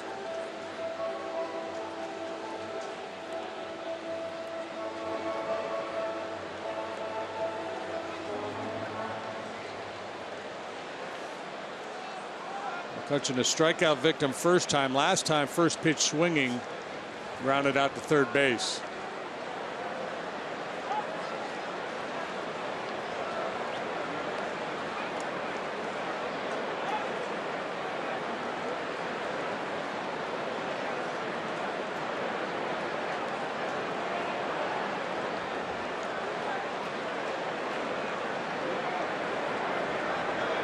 Jaso at second, Polanco at first. And Montero had trouble with that pitch in the dirt, and they both move up. And now the Pirates potentially a single away from tying the ball game.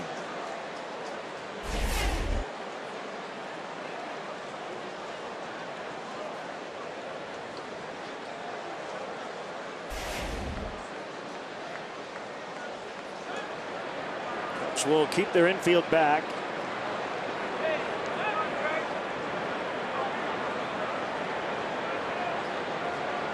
Way better than average, obviously, against Arrieta.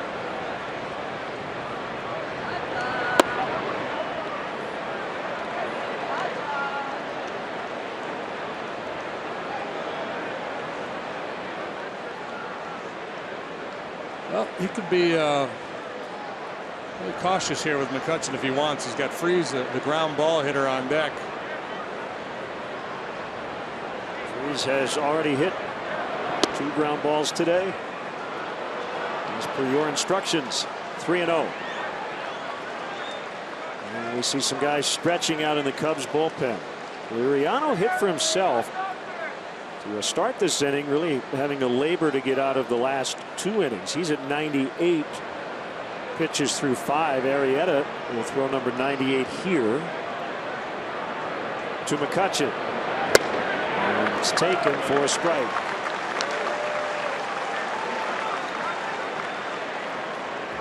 A little front door cutter to find the strike zone. It appeared that McCutchen was taking all the way.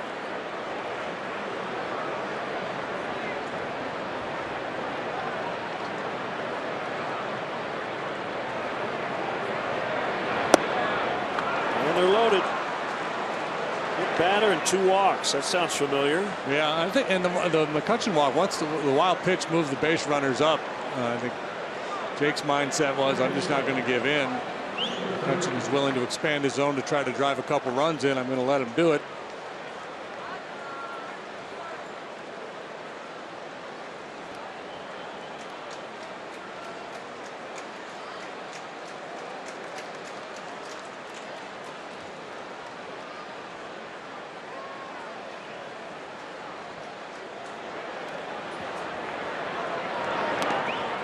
Down again by Montero, and this time the runners will stay right where they are. Big spot here. With the bases loaded in the 6th inning. Cubs lead 2-0. And a Matt Caesar first inning home run. I thought he's likely to break it out here, but we haven't seen many curveballs from Jake this afternoon.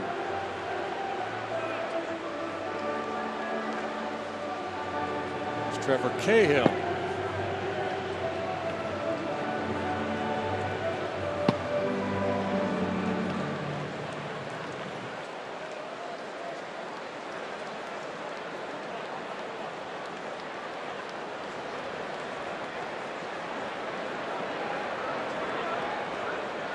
Fastballs. Most of the breaking pitches have been the cutter.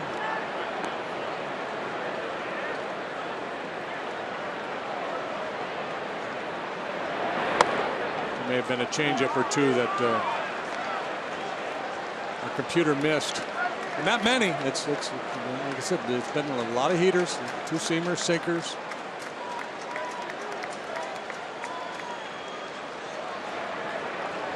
2-0 on Freeze. That almost clipped him. The fastball command obviously has been an issue in this inning for Jake. And at times throughout this game, as good as he's been, and you know, that's been a story throughout this year.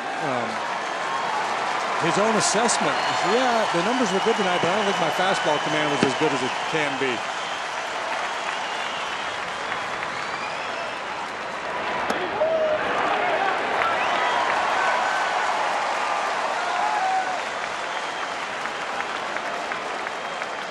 Three and one the count.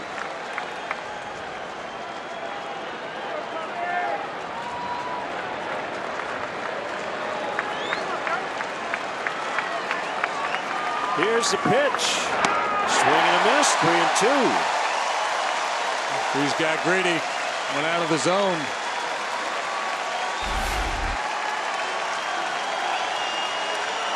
The count that hitter's supposed to be greedy on now, right? 3-1, bases loaded, trying to do some damage.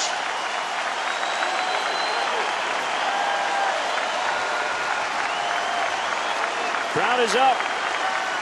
Bases loaded, one out, and a 3-2 on the way is fouled into the upper deck, actually onto the roof. Back into the lower bowl.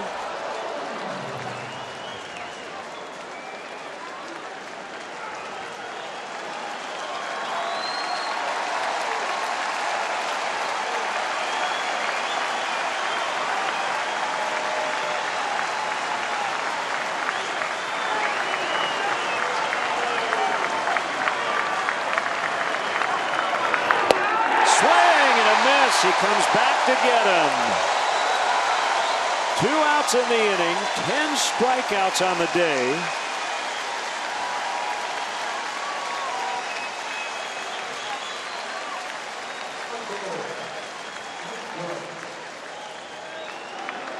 The 11th time he's hit double digits in strikeouts.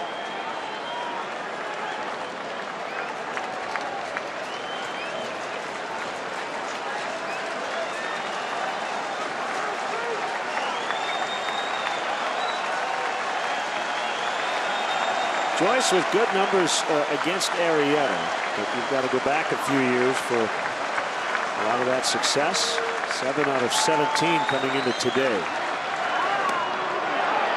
And a strike.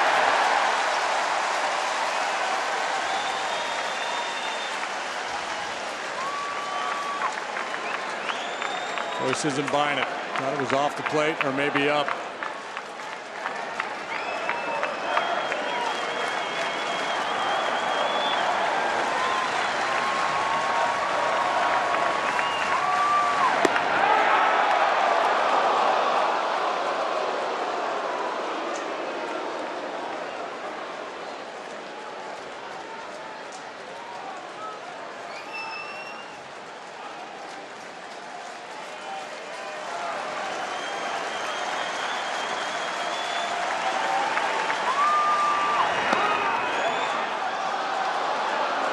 Two and one.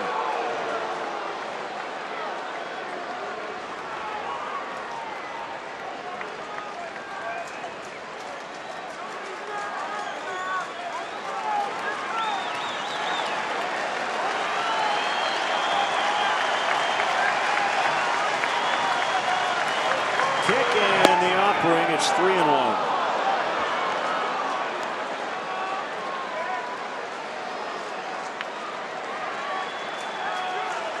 Be at least a 30-pitch 6th inning for Arrieta. Probably a chase pitch there for Joyce if Jake is ahead of him in the count.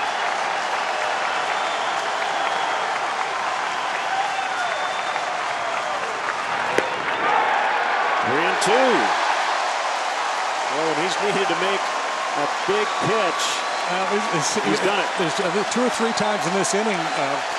Polanco, Joyce, and Freeze runs 2, and hitters counts.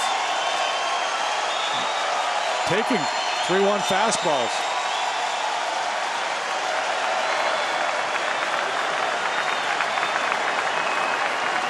There go the runners. Caught, strike 3. Inning over.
Dunkin' Donuts Fun Cam.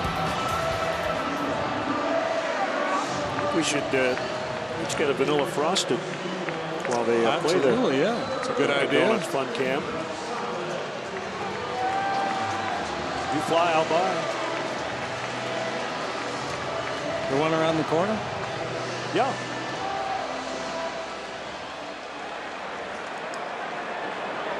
Well, this place was jacked after Arrieta found the way out of the top of this inning. And here's Chris Coghlan off the bench to bat for Jake.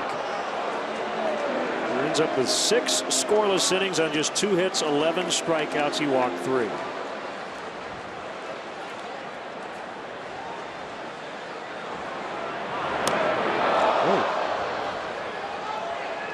Just kind of whiffed on that one.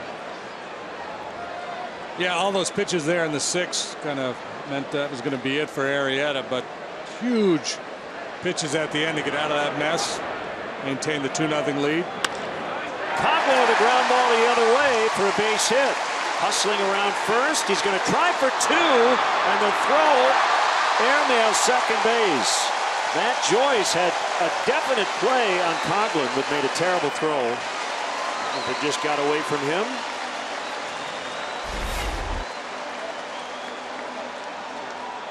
I think he was not anticipating Coghlan going for 2 and then tried to dial up and get a little something extra on that throw.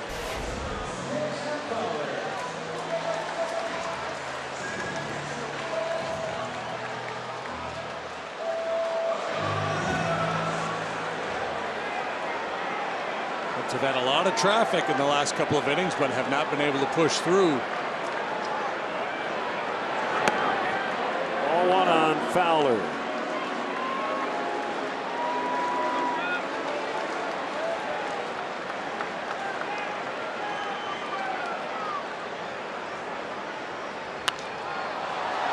Popped up. Coghlan will head back to tag, but will likely stay, and he will as McCutchen makes the catch and promptly fires a strike to the cutoff man.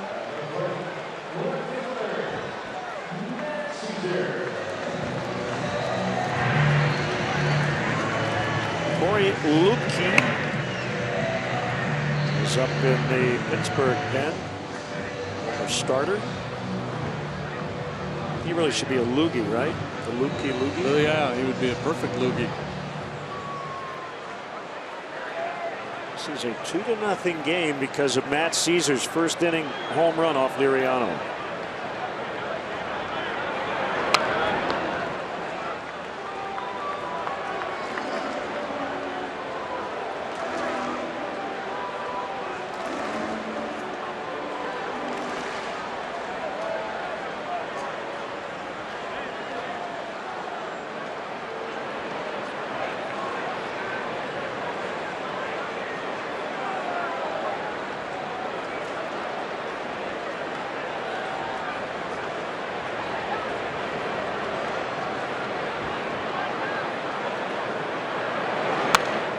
Back.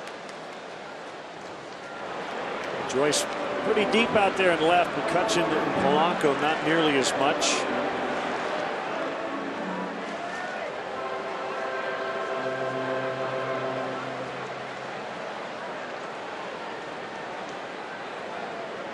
The scouts might describe as pull power. You hit it over your head to the pull side, but not so much the other way.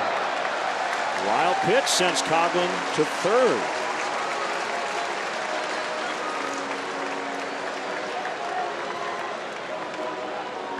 Force the Pirate infield in.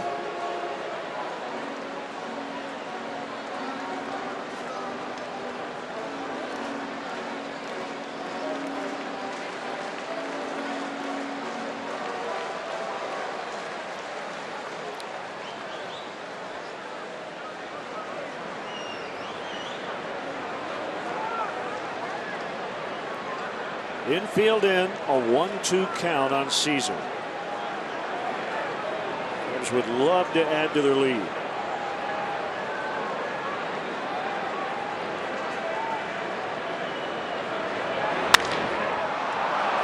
This one popped up on the infield, and the wind helping out Harrison as he makes the grab. So we talked maybe a year or two ago about teams not trying to score enough maybe on the one-out sac fly situation. Obviously there you can catch it on the dirt, there's no chance. But if the wind were blown out today with the infield in, if Harrison had made that catch, JD, maybe 100 feet into the outfield running towards center, that'd have been a good send. Absolutely. Even the though guy's it was got his shallow. back to the infield. Yep, he's got to turn around, try to make an accurate throw. So everybody back with 2 outs, and Zobrist takes a changeup low and outside. Frustrating day for the Cub hitters, no doubt. Leaving all these base runners on. The leadoff double in the 4th. Cashed that in, ended up leaving the bases loaded. Left them loaded last inning.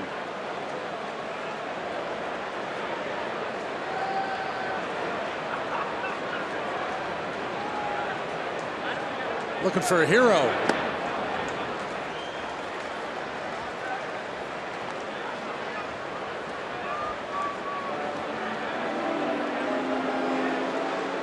It's a battle of wills here. You got a pitcher who doesn't like to throw it over the plate and a hitter who rarely chases.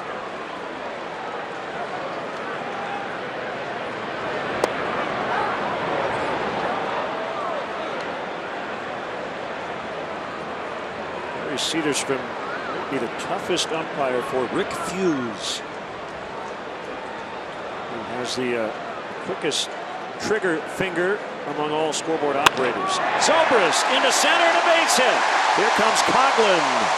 It's 3-0 Cubs. A big 2-out knock they're looking for.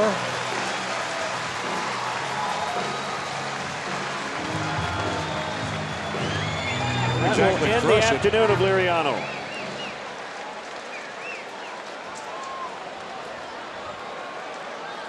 This call to the pen is brought to you by Lakeside Bank. It's about time. And into the bullpen we go.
Watch the sequence by Arrieta. Backdoor cutter for ball one. I want you to focus on the last 3 pitches there. Joyce lays off that pitch right there, and that tells Arrieta he's sitting on my cutter, and he goes back-to-back fastballs, 3-1, 3-2 to punch him out. Beautiful job of recognition there by Arrieta and Montero. Right now, save big with an instant $1,000 Feltco savings card. Former Padre Corey Lupke had a lot of DL time in the last few years.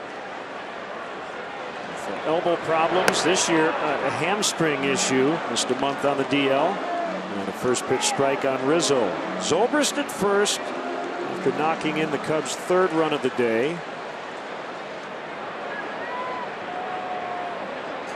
And the pitch low and outside.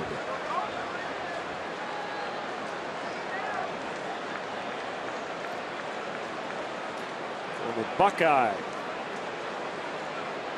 Corey Lupke. Mostly fastballs and sliders.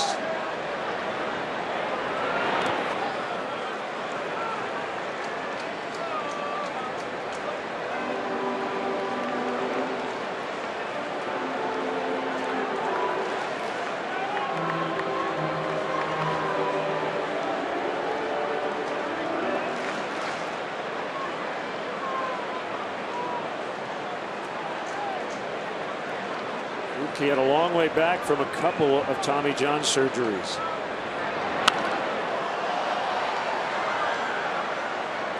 Two balls, 2 strikes. An 8-man bullpen these days for the Pirates. Last time we saw them, I think Tony Watson was the only lefty they had. Lupke, they've got a little more balance out there. Mark Melanson's the closer. He's having another very good year. Back. Nailed it. There's Mark. Some point later today, he'd probably be on the bullpen mound, mimicking his delivery without a ball. Rizzo will send this foul behind that Pirate bullpen.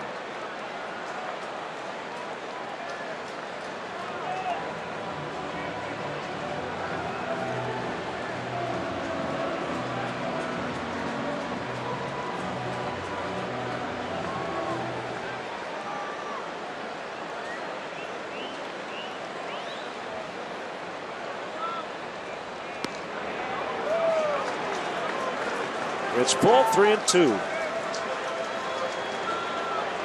Jose Cardinal will join us, former Cub outfielder, for the 7th inning stretch.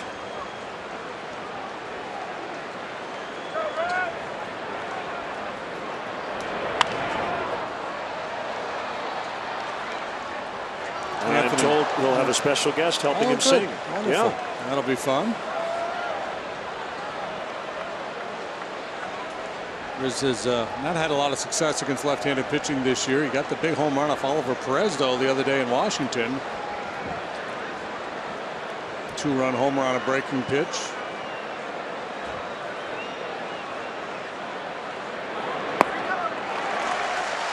Rizzo draws the walk.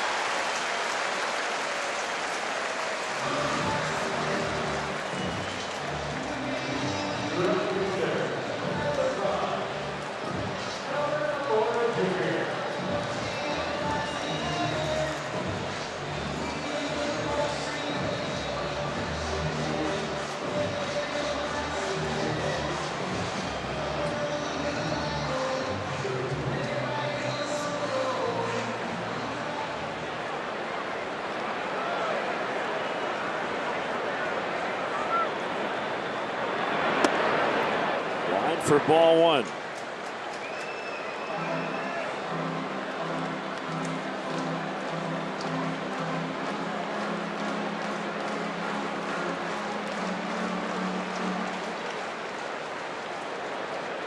Fun day for Almora to perform as well as he did on the road trip. Come here and make his Wrigley Field debut in this packed house. A chance to do something big here with a couple of guys on.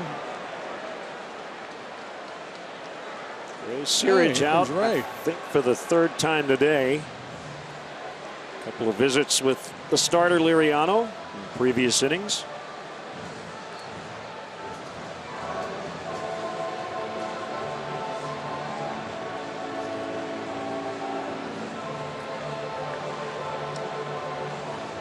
Check out the new gold standard for forecasting Chicago weather. Watch live Doppler 7 Max with maximum power only on ABC 7 Eyewitness News.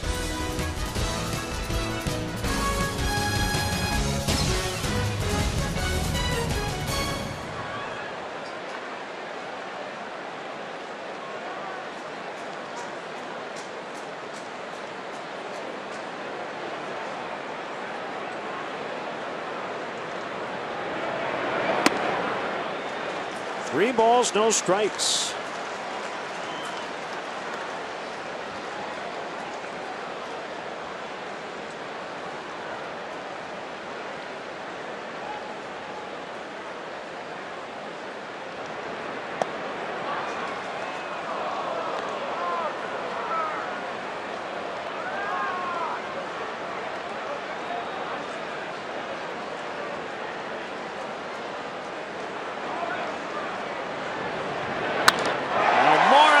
Center, it'll get down.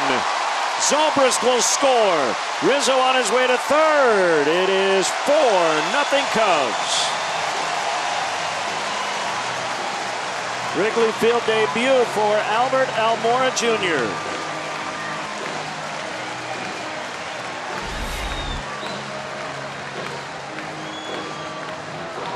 Finally taking advantage of these scoring opportunities. Almora, a solid single towards the gap in left center.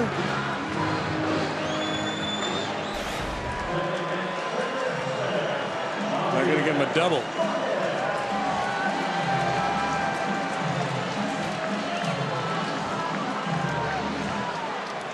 Second hit of the day. Infield hit first time up. Walk Baez to load the bases and face Addison Russell.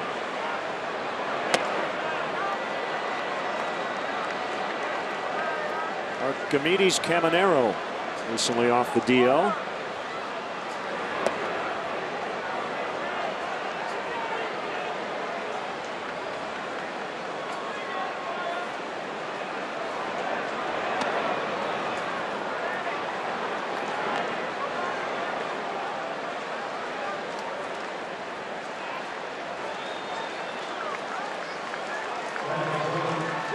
I think, for a guy like Almora or any rookie, you come up on a long road trip, you've got all the emotions that are involved with wearing a big league uniform for the first time. You get your first hit out of the way, made some nice defensive plays. Then you come home to Wrigley Field, sellout crowd. Yeah, it just helps ease the transition, I think, to break in on the road. It's always a little, staggering for a young player when you first come to the big leagues, especially with a team that gets a lot of attention like the Cubs do. But just in terms of the media at home versus on the road. Wilson Contreras was a popular guy in the clubhouse for the media today.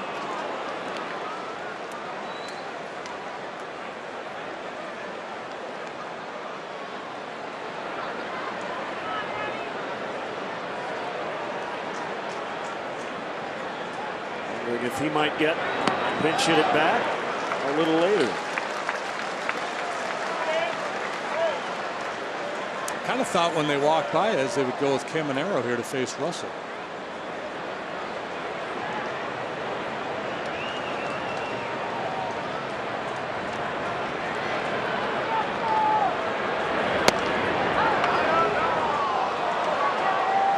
Yeah, so anyway, Gary Cederstrom, I think he makes a quick verbal call down there, but he shows the crowd it's a strike. It's a little delayed at times.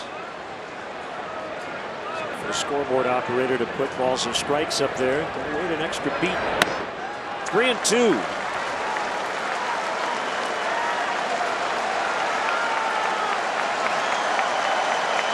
Everybody moving with the pitch.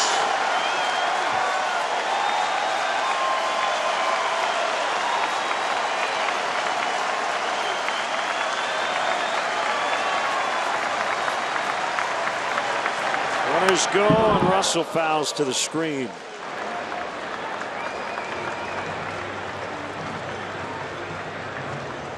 Since 2 were out, 4 consecutive batters have reached. Zobrist with the RBI single, Rizzo with the walk, Almora Jr. with the RBI double, and then Baez the intentional free pass.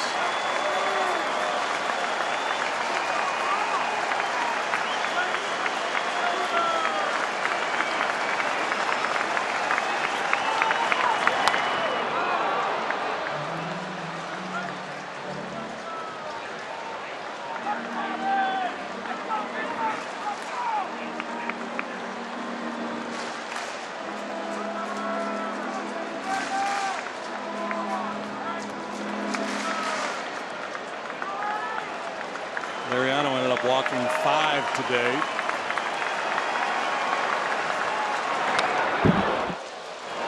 It's not really surprising given his style of pitching and the patient approach that the Cub hitters have.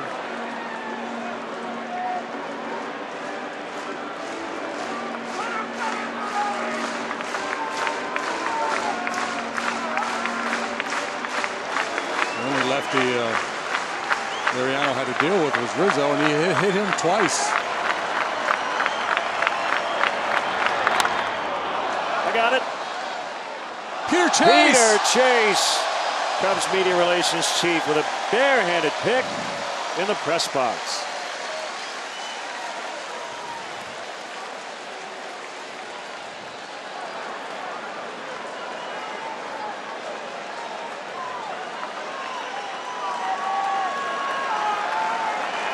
Lucky didn't hit Safdar in the hair. Russell drills it foul.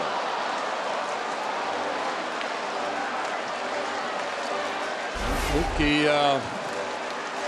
a number of balls out over the plate. Good battle.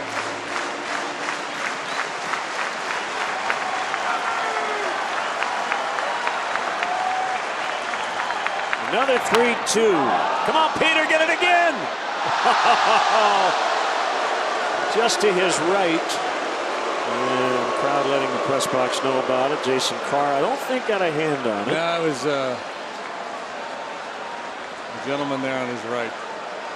The one whose face is a little crimson right now for not making the play.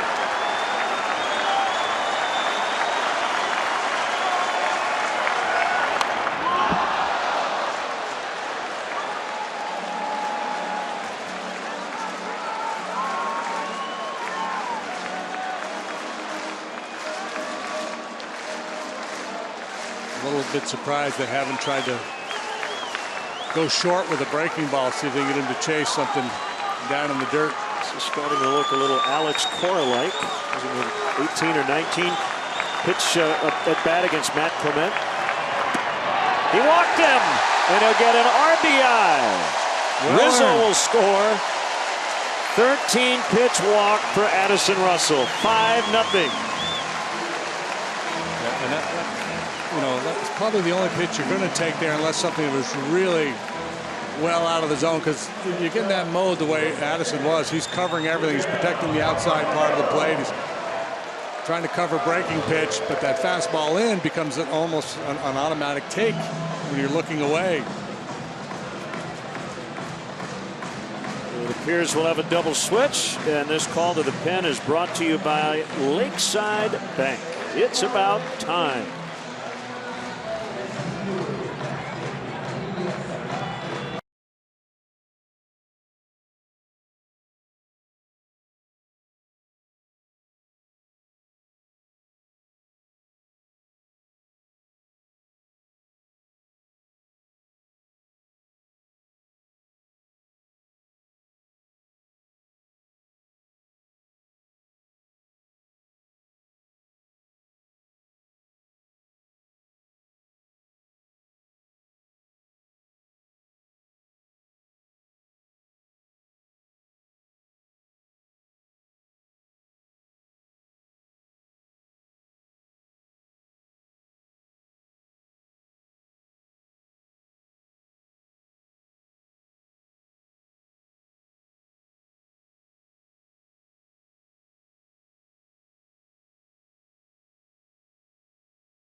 Land of the free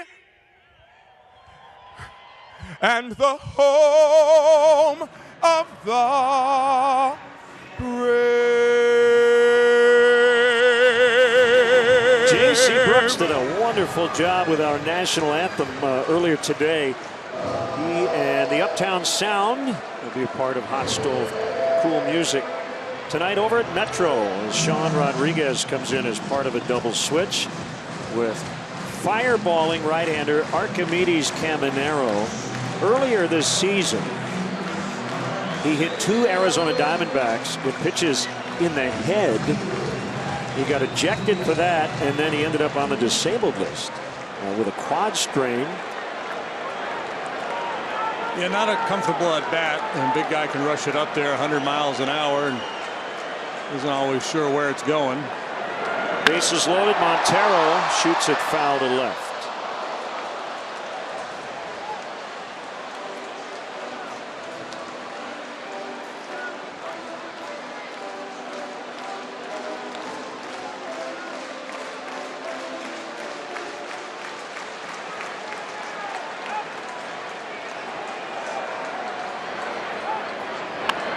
Check swing foul. And it's 0-2.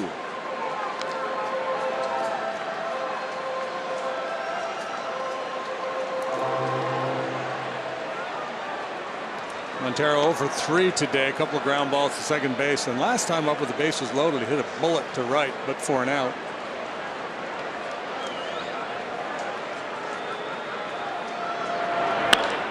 Ground ball to second. That's Harrison to end the inning.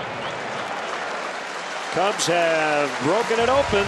9 bat, 3 score. It's 5-zip.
Is brought to you by Lakeside Bank. Lakeside Bank. It's about time. Trevor Cahill in relief of Jake Arrieta. Charged with his second loss of the season on Wednesday against the Nationals. So 0-2 now with a 283 for the big right-hander. Numbers are good, man. 193 batting average against. Probably a few more walks than you would like. Most of those came early. Went through a little stretch there where he was struggling with his command. He works to Josh Harrison. And a first pitch strike. Jose Cardinal is with us. Long major league career. 329 stolen bases. Maybe the best hair ever. How you doing, Jose? Nice to see you. I'm doing good. Thank you. I'm happy to be here. Singing the stretch today with your biggest fan in the entire world. As Harrison flies to right, that's Almora as he makes the catch. How you doing? What's going on these days? I just doing a little bit here, a little bit there. I do a lot of car shows, and I involved working with young kids around my neighborhood, you know, and try to keep those kids out of trouble. So I'm doing all right. I'm doing fine. So you made your major league debut at the age of 19, correct? Correct. Yeah, with San Francisco, yeah, in 1963. So what do you remember about that debut? I remember that it was against St. Louis Cardinals, and then it was the left-handed pitchers in the mound. Kurt Simmons, he was in the mound, and then the count was 2-2. And then I just got a base hit to center field for my first time, for my first major league base hit in a big league. It was very nice. That was some 53 years ago, and I bet you remember it like it was yesterday, right? Oh, yes. Yeah. Oh, yeah. 2 quick outs here, so we'll get you ready for the stretch here in a second. And, a guy named Ed's going to help you sing. That'll be fun. It's going to be fun, but he always made him fun out of me. And you're leading, though, right? He's going to sing harmony. Well, no, I'm supposed to sing the harmony, you know, and I wanted him to take it over, so he wanted me. I gotcha. No, but he's going to be there singing with me. That's great. Yeah. That is great. Chris Stewart with 2 outs here in the 7th. Outside. How about the energy here in Wrigley Field today? That's great. That's great. I'm so happy. You know, I wish when I was there, you know, playing with the Cubs many years ago, and we have a full house every day. But unfortunately, you know, we don't have that kind of crowd when I was playing here. But it's great to be here and see the stadium full with people. That's great. That's baseball.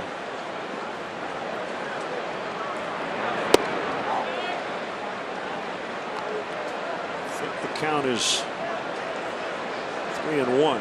It is. They had 3-0 on the board. Stewart now looking back at the home plate umpire Gary Cederstrom. I think he wonders, was that ball 4? What do you got, JD? Got the count right? No, I'm hanging out here listening to Jose, man. I'm not paying attention. Trusting the umpires. I don't get paid to keep the count. I think Cederstrom was listening to our interview too. 3-2.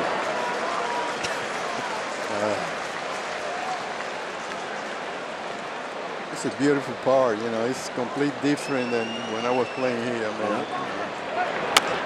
Stewart on the ground to third. Baez will charge, and we'll have the Mercedes-Benz 7th inning stretch with Jose Cardinal and Eddie Vedder. Out to the ball game, former Cub Jose Cardinal, accompanied by Pearl Jam lead singer Eddie Vedder. All right, you Cubs fans, are you guys ready? Let's do it. Al uno, dos, tres. Take me out to the ball game. Take me out to the crowd. Buy me some peanuts and cracker jar. I don't care if I never get back for its root for they call me. If they don't win, it's a shame. For this 1, 2, 3, we're out and down.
Trevor Cahill batting and fouls off.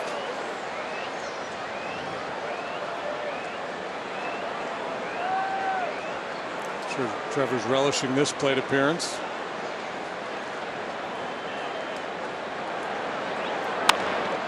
Up the middle. Harrison will get it. Good hustle down the line. Trevor Cahill, to borrow a phrase from our good friend Bob Brenly. He ran hard, he just didn't run fast. That's right. High marks for just putting it in play. Sure. Comfortable AB off this big hard chunking right-hander.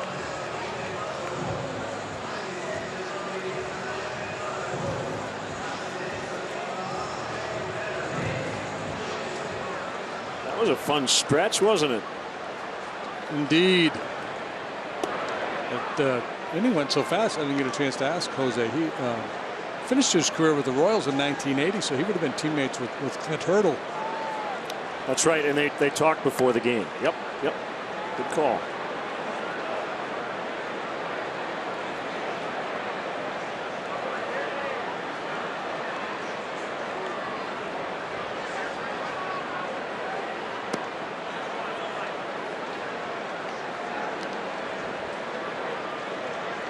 Two balls and a strike on Dexter Fowler.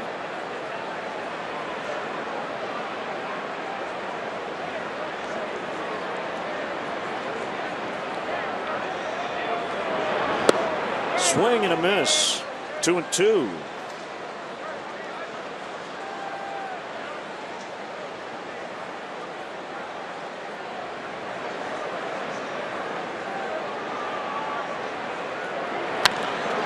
Hooked into right. Foul. Pretty impressive swing of the bat there after being fooled by the splitter at 92. He pulls that 99-mile-an-hour fastball.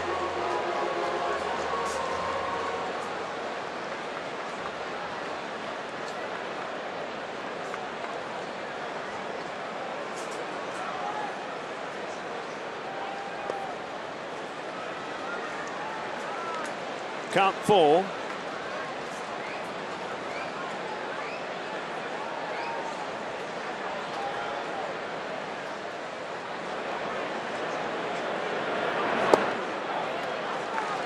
And he walked him.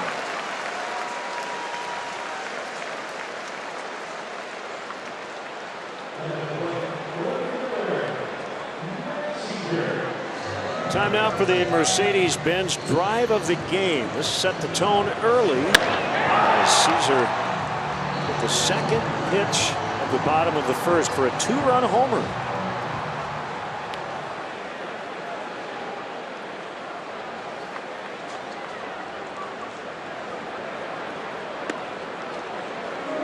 I think the other thing, when looking at a guy like Matt, as you said, Almora Jr. comes up and it's taken a lot of time that Caesar would have had in the lineup with Soler on the DL. There's the 1-0. When a part-time player does what Matt is doing, it's very easy to say this, and in some cases it may be true, and that is, well, he's got to play more. And look at the numbers he's putting up in a part-time role. Well, the other side of the coin is managers try to get their part-time players into the best possible situations and matchups. So in a lot of these cases, JD, you could claim that part of the reason he's having success is because of how Joe is using him, right? Yep.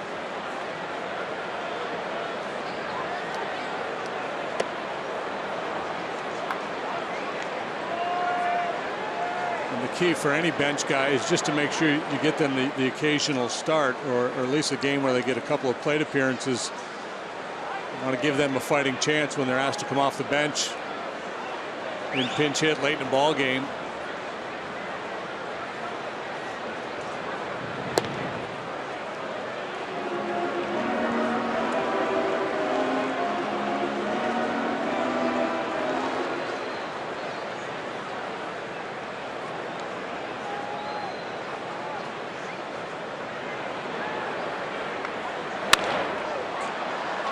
Off into right center. And McCutchen can't get there. He was going to go after it. Then he saw Polanco in the area. And Polanco gave that look like I have no idea where the ball is. So that'll be a single for Matt Caesar. Remember last year, and Caesar I'm sure remembers, he ended up with that fly ball to win it when Polanco slipped. Yeah, right. And last year Polanco was stumbling all over the place, lost his footing. This time he just can't find the ball. And by the time McCutchen figures that out, he's not able to get there to bail him out.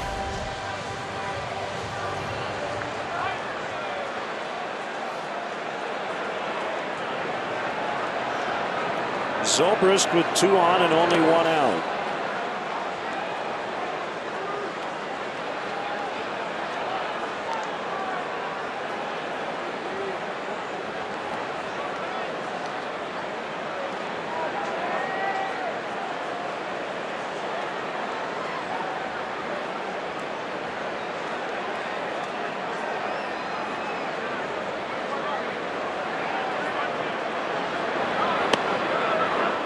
Walk to Fowler, the 9th walk issued by Pirate pitching here today.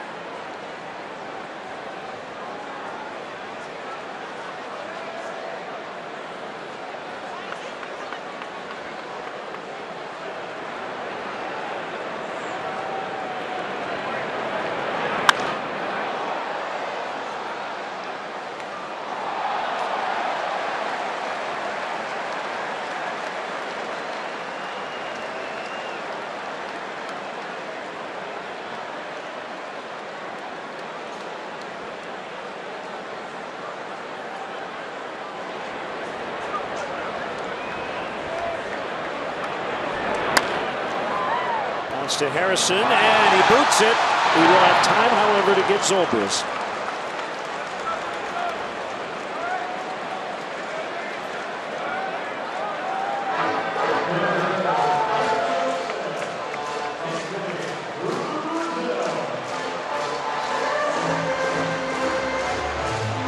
Well, Rizzo due to that.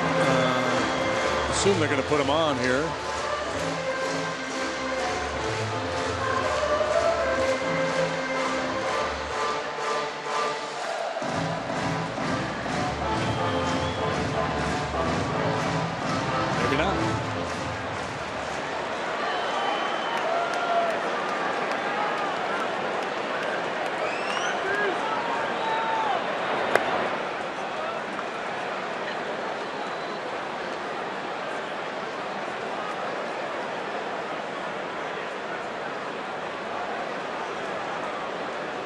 Has not put a ball in play. A strikeout, 2 hit by pitches, and a walk.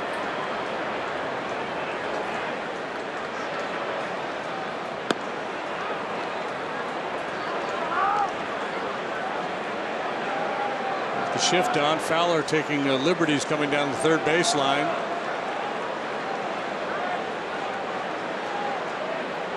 Just trying to get into Camanero's head a little bit.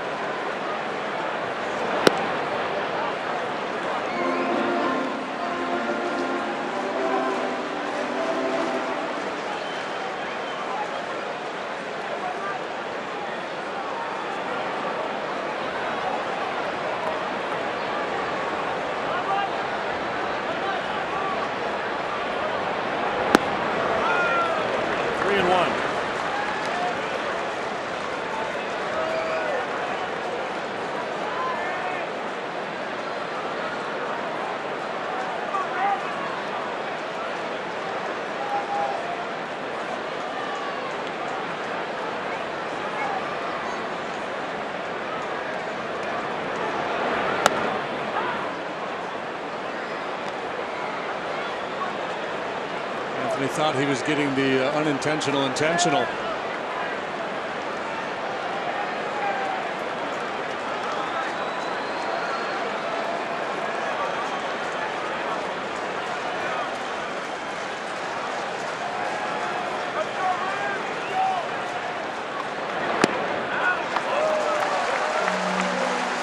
The Cubs have left the bases loaded in each of the last 3 innings. I would be curious to know what the major league record is for consecutive innings of stranding 3. They scored 3 in the 6th.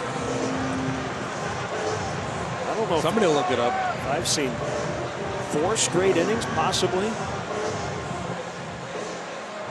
And for the Hooters hot play of the game, brought to you by your Chicagoland Hooters, the original wing joint.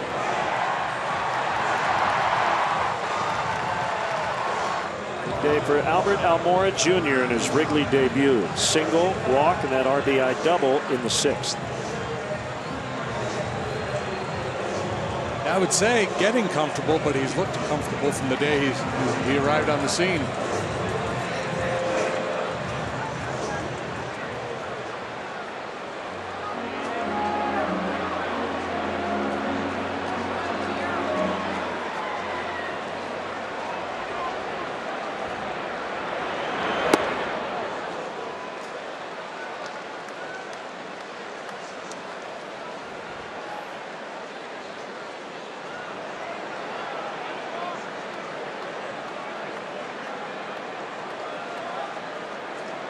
Pitch. Ground ball towards center, but it's going to be picked off there by Mercer. But the throw, oh, we got a collision and out at second. Rizzo and Harrison. And both guys are down. And both teams' athletic trainers are heading out. That is a nasty collision. And it looked like Josh Harrison took the worst of it. Yeah, I think Anthony's trying to stay. Well, he's actually going to try to turn the corner there. I'm not sure what he was thinking. Initially, I thought he was just going to try to run through the bag to beat the flip so the run could score. The run does score. Yeah, the run scores. Because the out is recorded after, correct, after the play. Now, hang on a second. I think Clint Hurdle is asking Gary Cederstrom about a possible interference call.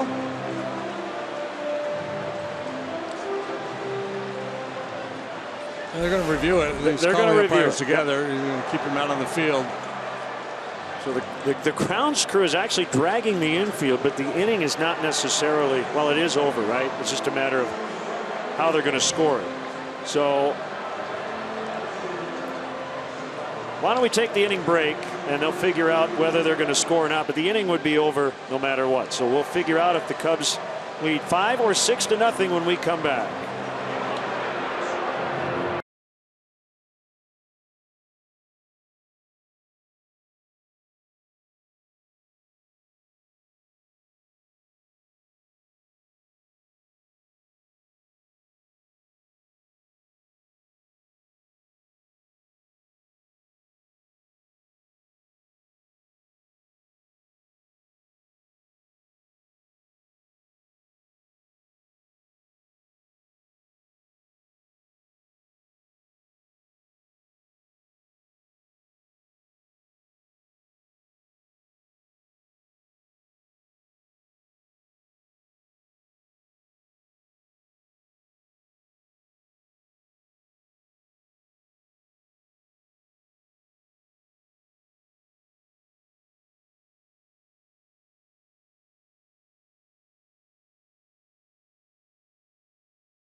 7 is being brought to you by Xfinity. Xfinity X1 will change the way you experience TV. By your Chicago and Northwest Indiana Hyundai dealers. Visit buyhyundai.com. By Lakeside Bank, celebrating 50 years of financial strength. Lakeside Bank, it's about time. By new BP gasoline with Invigorate, our best fuel ever. And by the Bob LaCourcio Auto Group. You're going to like buying a car this way. So that Manager's Challenge brought to you by Subaru. Love, it's what makes a Subaru a Subaru. This is not like the neighborhood play we had the other day with David Ross. There's no double play in order here. And it looks like Anthony Rizzo was simply trying to do the Craig Biggio, right? He was trying to run all the way through the bag to beat the force, which he did. To allow the run to score. And the run did count. They counted the run. I'm a little bit surprised it did, because the look we had at it, it looked like the tag was applied before Dexter crossed home plate. But I'm guessing, there he is scoring the run. But he must not have had a definitive look. So you see Dexter's kind of breaking it down, watching the play. And it looks to me like Harrison gets the tag on Anthony's leg there before Dexter crosses home plate. So it is a 6-0 lead. Sean Rodriguez, who came into the game to play left earlier, it's his first plate appearance. Well, I would not want to be a middle infielder in that situation. That's a train, man. That is a train coming at you. And it was Ausmus, by the way. Or Ausmus. I was thinking of, yes, we used to talk about that play a lot. Yeah. The force out at second base, stay upright, run through the bag, knowing full well that ultimately you're going to be out. But if you beat the wrap there, everyone will score. Picked by Addison Russell on the short hop, and he gets it.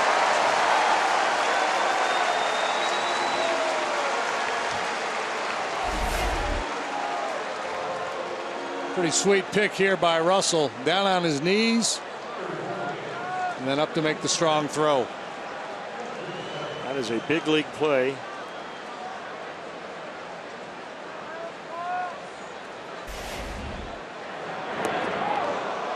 Cahill hits Jaso. Second time he's been hit in the foot today.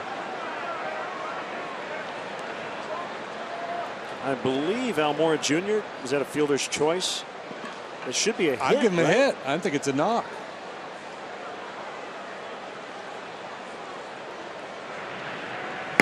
We're calling it a failed fielder's choice, I guess. A failed fielder's choice. Here comes Joe. I'm not sure I'm familiar with that.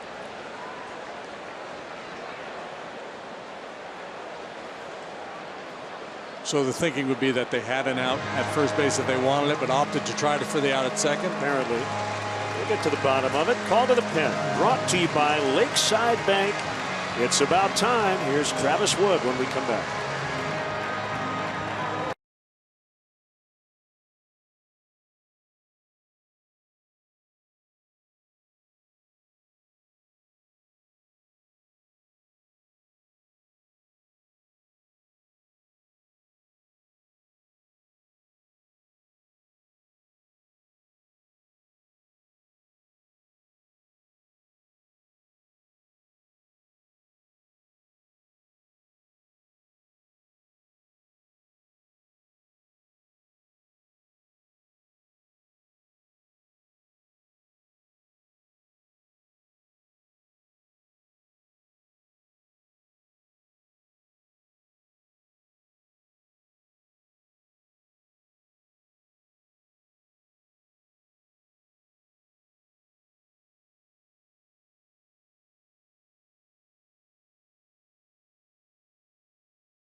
Any of today's action, or if you just want to see it again, ABC 7 will rebroadcast each one of its Cubs matchups on the Live Well Network.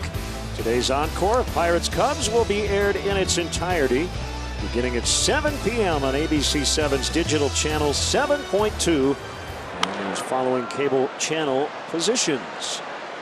Wood against Polanco, and a foul out of play. Give Albert Almora Jr. an RBI single on that bizarre play to end the bottom of the 7th. So that's his 3rd hit today. Yeah, that makes sense. Yep. Travis Wood, a busy man working for the 32nd time.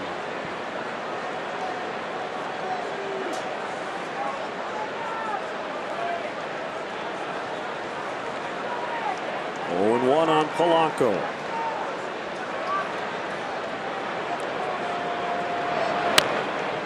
Runner to first. Fair ball. Step on the bag. Tag applied. Inning over. All she wrote for the Pirates in the 8th. Cubs 6, Buccos nothing.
Check that.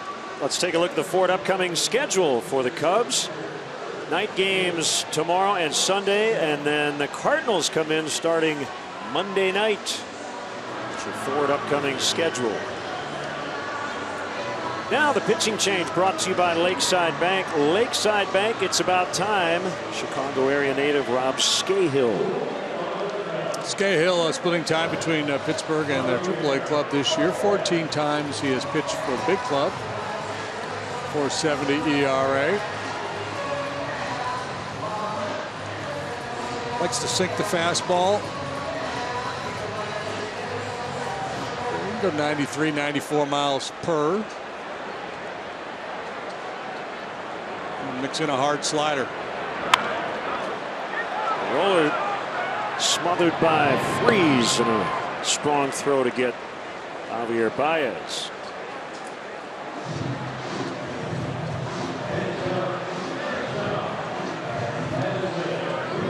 Scahill, as I mentioned, is from the Chicago area. Went to Willowbrook High School in Villa Park, and then on to Bradley University.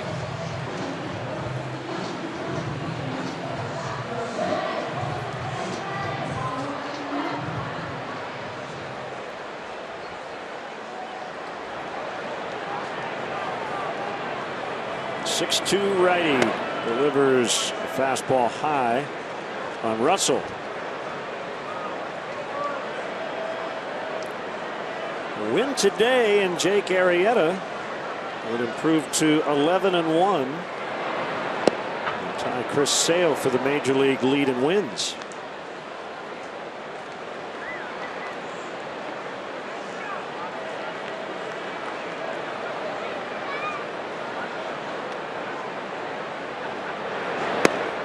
Cubs kept Steven Strasburg from getting his 11th win on Wednesday in D.C.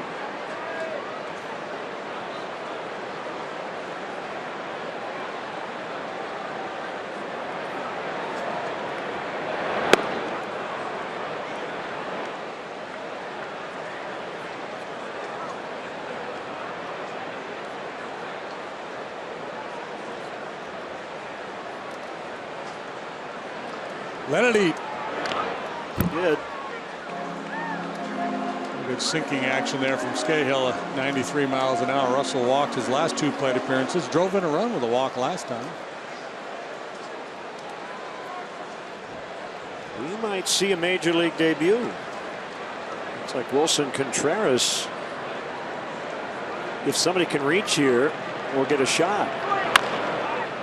Not that he looks anxious or anything, but he's currently in the hole and he's on that top step. And he's got his batting gloves on and he cannot wait to get into the on deck circle.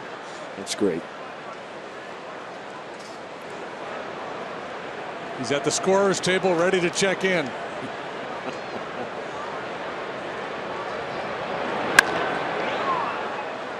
Every batter wants to reach base, but if you're Russell and Montero, man, you'd love to be a great teammate here and get that kid his major league debut.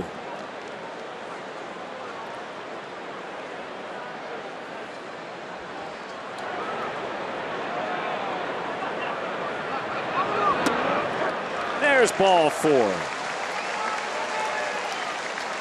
It's a 3-walk day for Russell.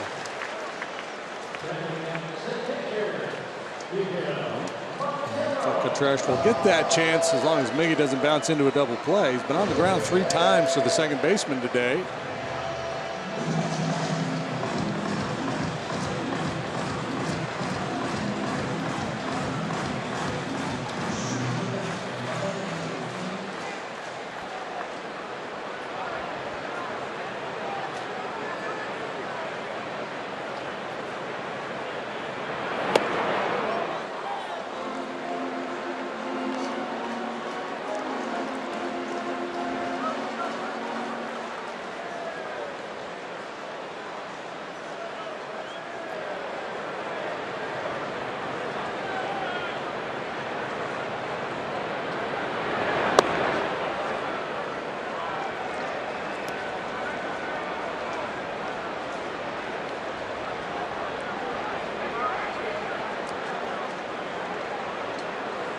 Playing with the baseball gods here. If I mention the Pirates are the only team in baseball that hasn't been shut out. No, that's a good note. They've been held to 2 hits today, and the Cubs have walked 11 times. Yeah, under my rules, the game would have ended when they issued their 10th walk. That would be automatic loss. Disservice to the game of baseball. 10 walks, game over. That would force you to throw some strikes. Well, it would be like the NBA where you get 6 fouls. Yeah, or some kind of penalty for excessive walking.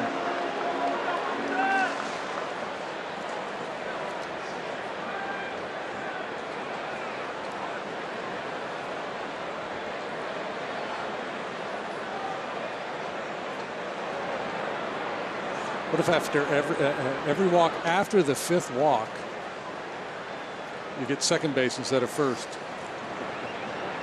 2 bases. I love it. We never write this stuff down.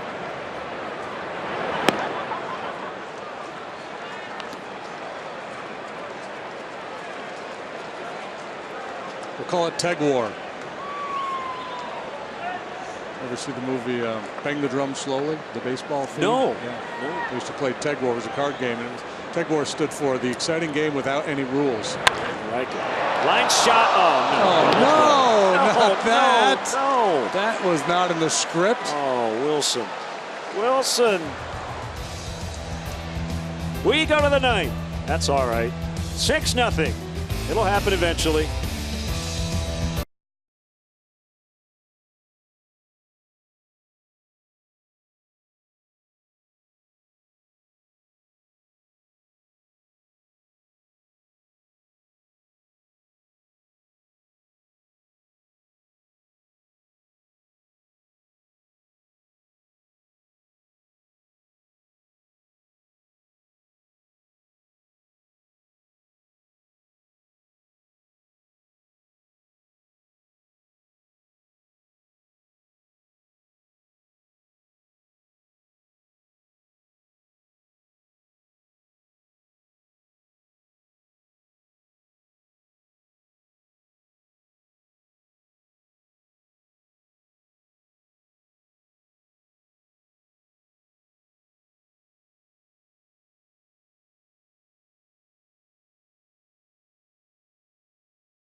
To you by the all-new 2016 Mazda CX-9. Mazda, driving matters. Well, he will make his major league debut catching instead of pinch hitting. And he got a great hand when announced by the crowd. He will work with Justin Grimm. He gave Gary Cedarstrom, the home plate umpire, a big handshake.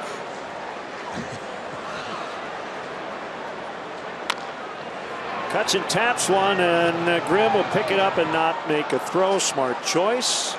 Infield single on McCutchen. Their first hit since the Mercer leadoff single in the third. Hi there, Wilson Contreras.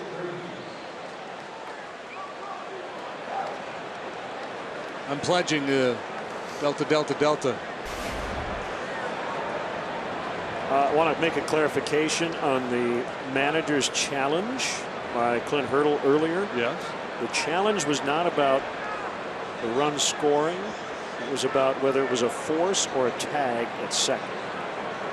So we're challenging whether or not it was a force play, which would have negated the run.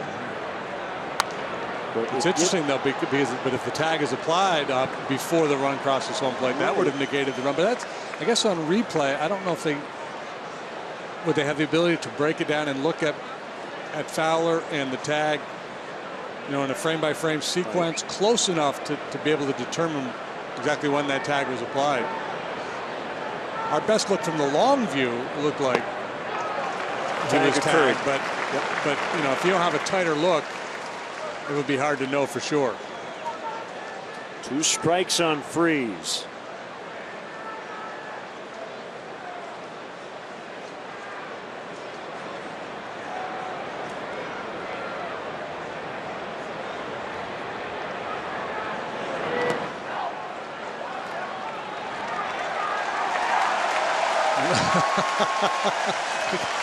The hand Contreras gets for blocking that pitch in the dirt. That motor's running awfully fast right now.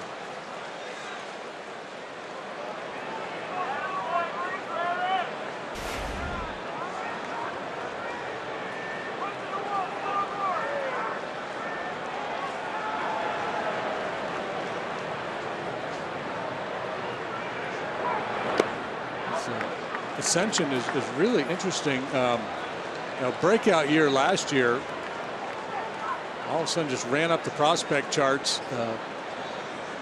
Cubs did not protect him 2 years in a row when he was, you know, eligible to be taken in the Rule 5 draft. Nobody came and got him.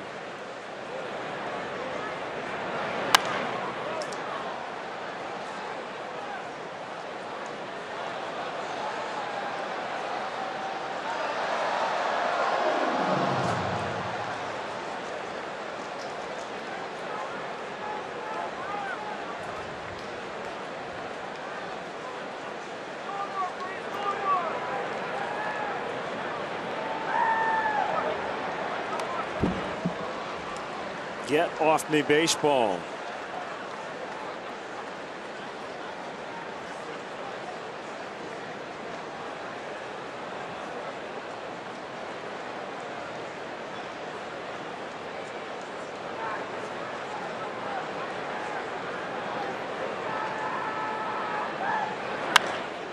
Hustled into shallow left. Caught on the run by Matt Caesar. Good wheels by the Cubs left fielder.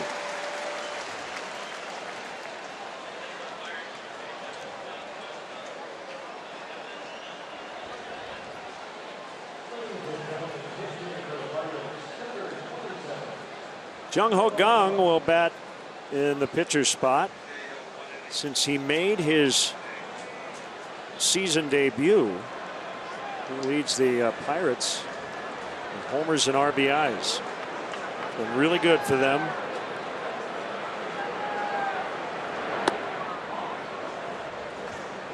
That was on May 6th. So his teammates had a month of a head start. That's how good he has been here over the last month and a half. 9 home runs in 110 at bats. Got a .614 slugging percentage.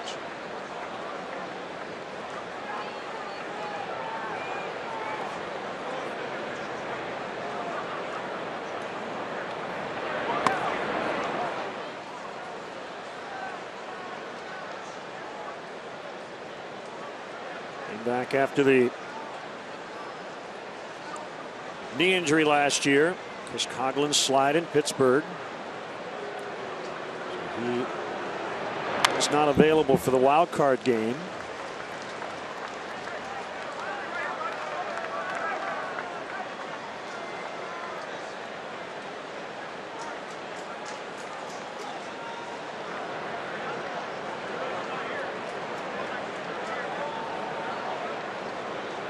Pitch.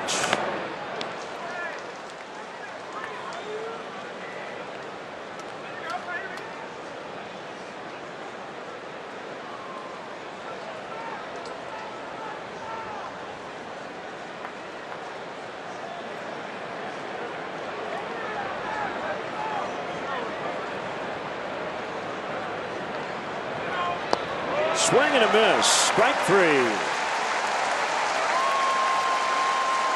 2 down here in the ninth. They bring up Josh Harrison.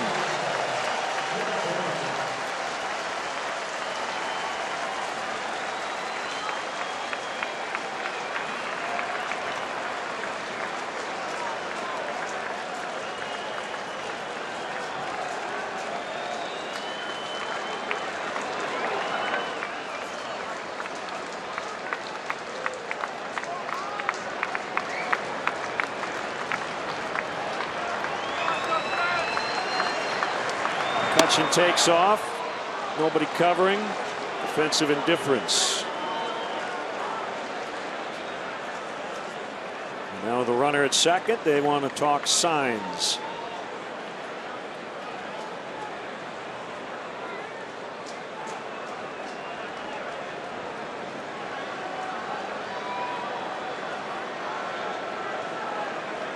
Harrison with his speed, had he been able to get on base early against Arrieta, might have been able to create a little something with his legs, but that has not been an issue. He's taken an 0 for today, as most of these Pirates have. They've managed just 3 hits.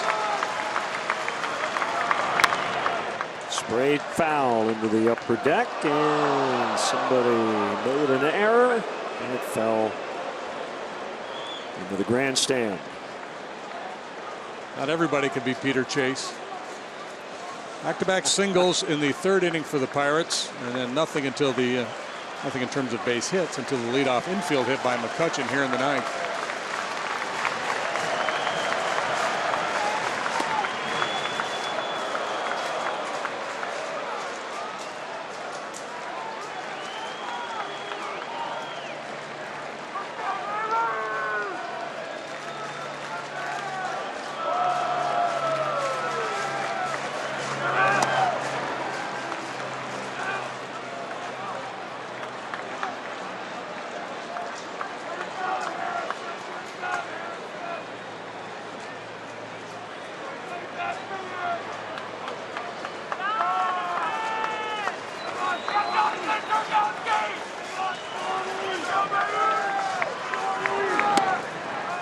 Ball 4.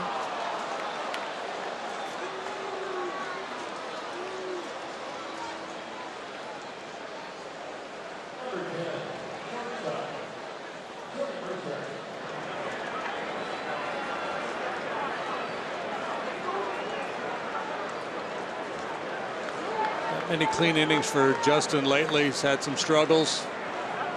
He's going through a little bit of a crisis of confidence.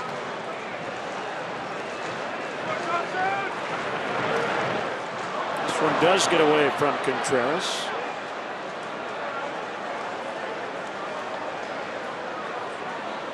A bit unfortunate for him here today, the way this inning started. That little slow roller by McCutchen turns into a leadoff knock.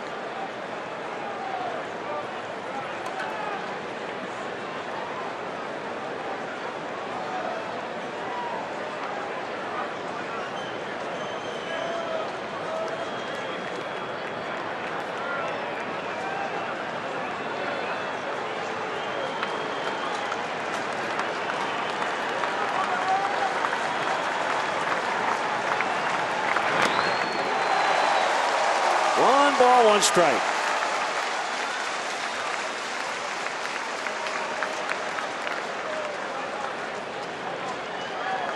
Gabriel Strop and Lester Strode celebrating a birthday today. And he begged us not to tell everybody his age. Fouled back. I said, Lester, it's fine. I'll say you're 29. Times 2. He's a young looking 29 times 2. You're right. What an atmosphere today. 1-2 the count, the pitch. 2-2.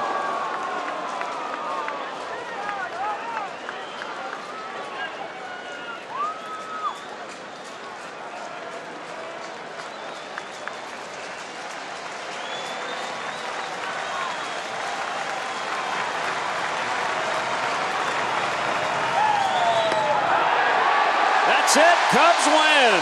Cubs win. Justin Grimm completes the shutout. A combined 3-hitter, and the Pirates, the final team in Major League Baseball, to finish a game without a run. All kinds of good stuff today, as the Cubs start the homestand with a 6-0 whitewashing. I guess no surprise that the Pirates, their first shutout of the year, would come in a game started by Jake Arrieta, who has completely dominated them. He's 3-0 against them now this year. He went 6 scoreless here today, allowed just 2 hits, punched out 11. He's now 9-1 against the Pirates in his career. So the W today stands for not only a Cubs win, but for Wilson. Catches the called third to end it. We will be back in a moment.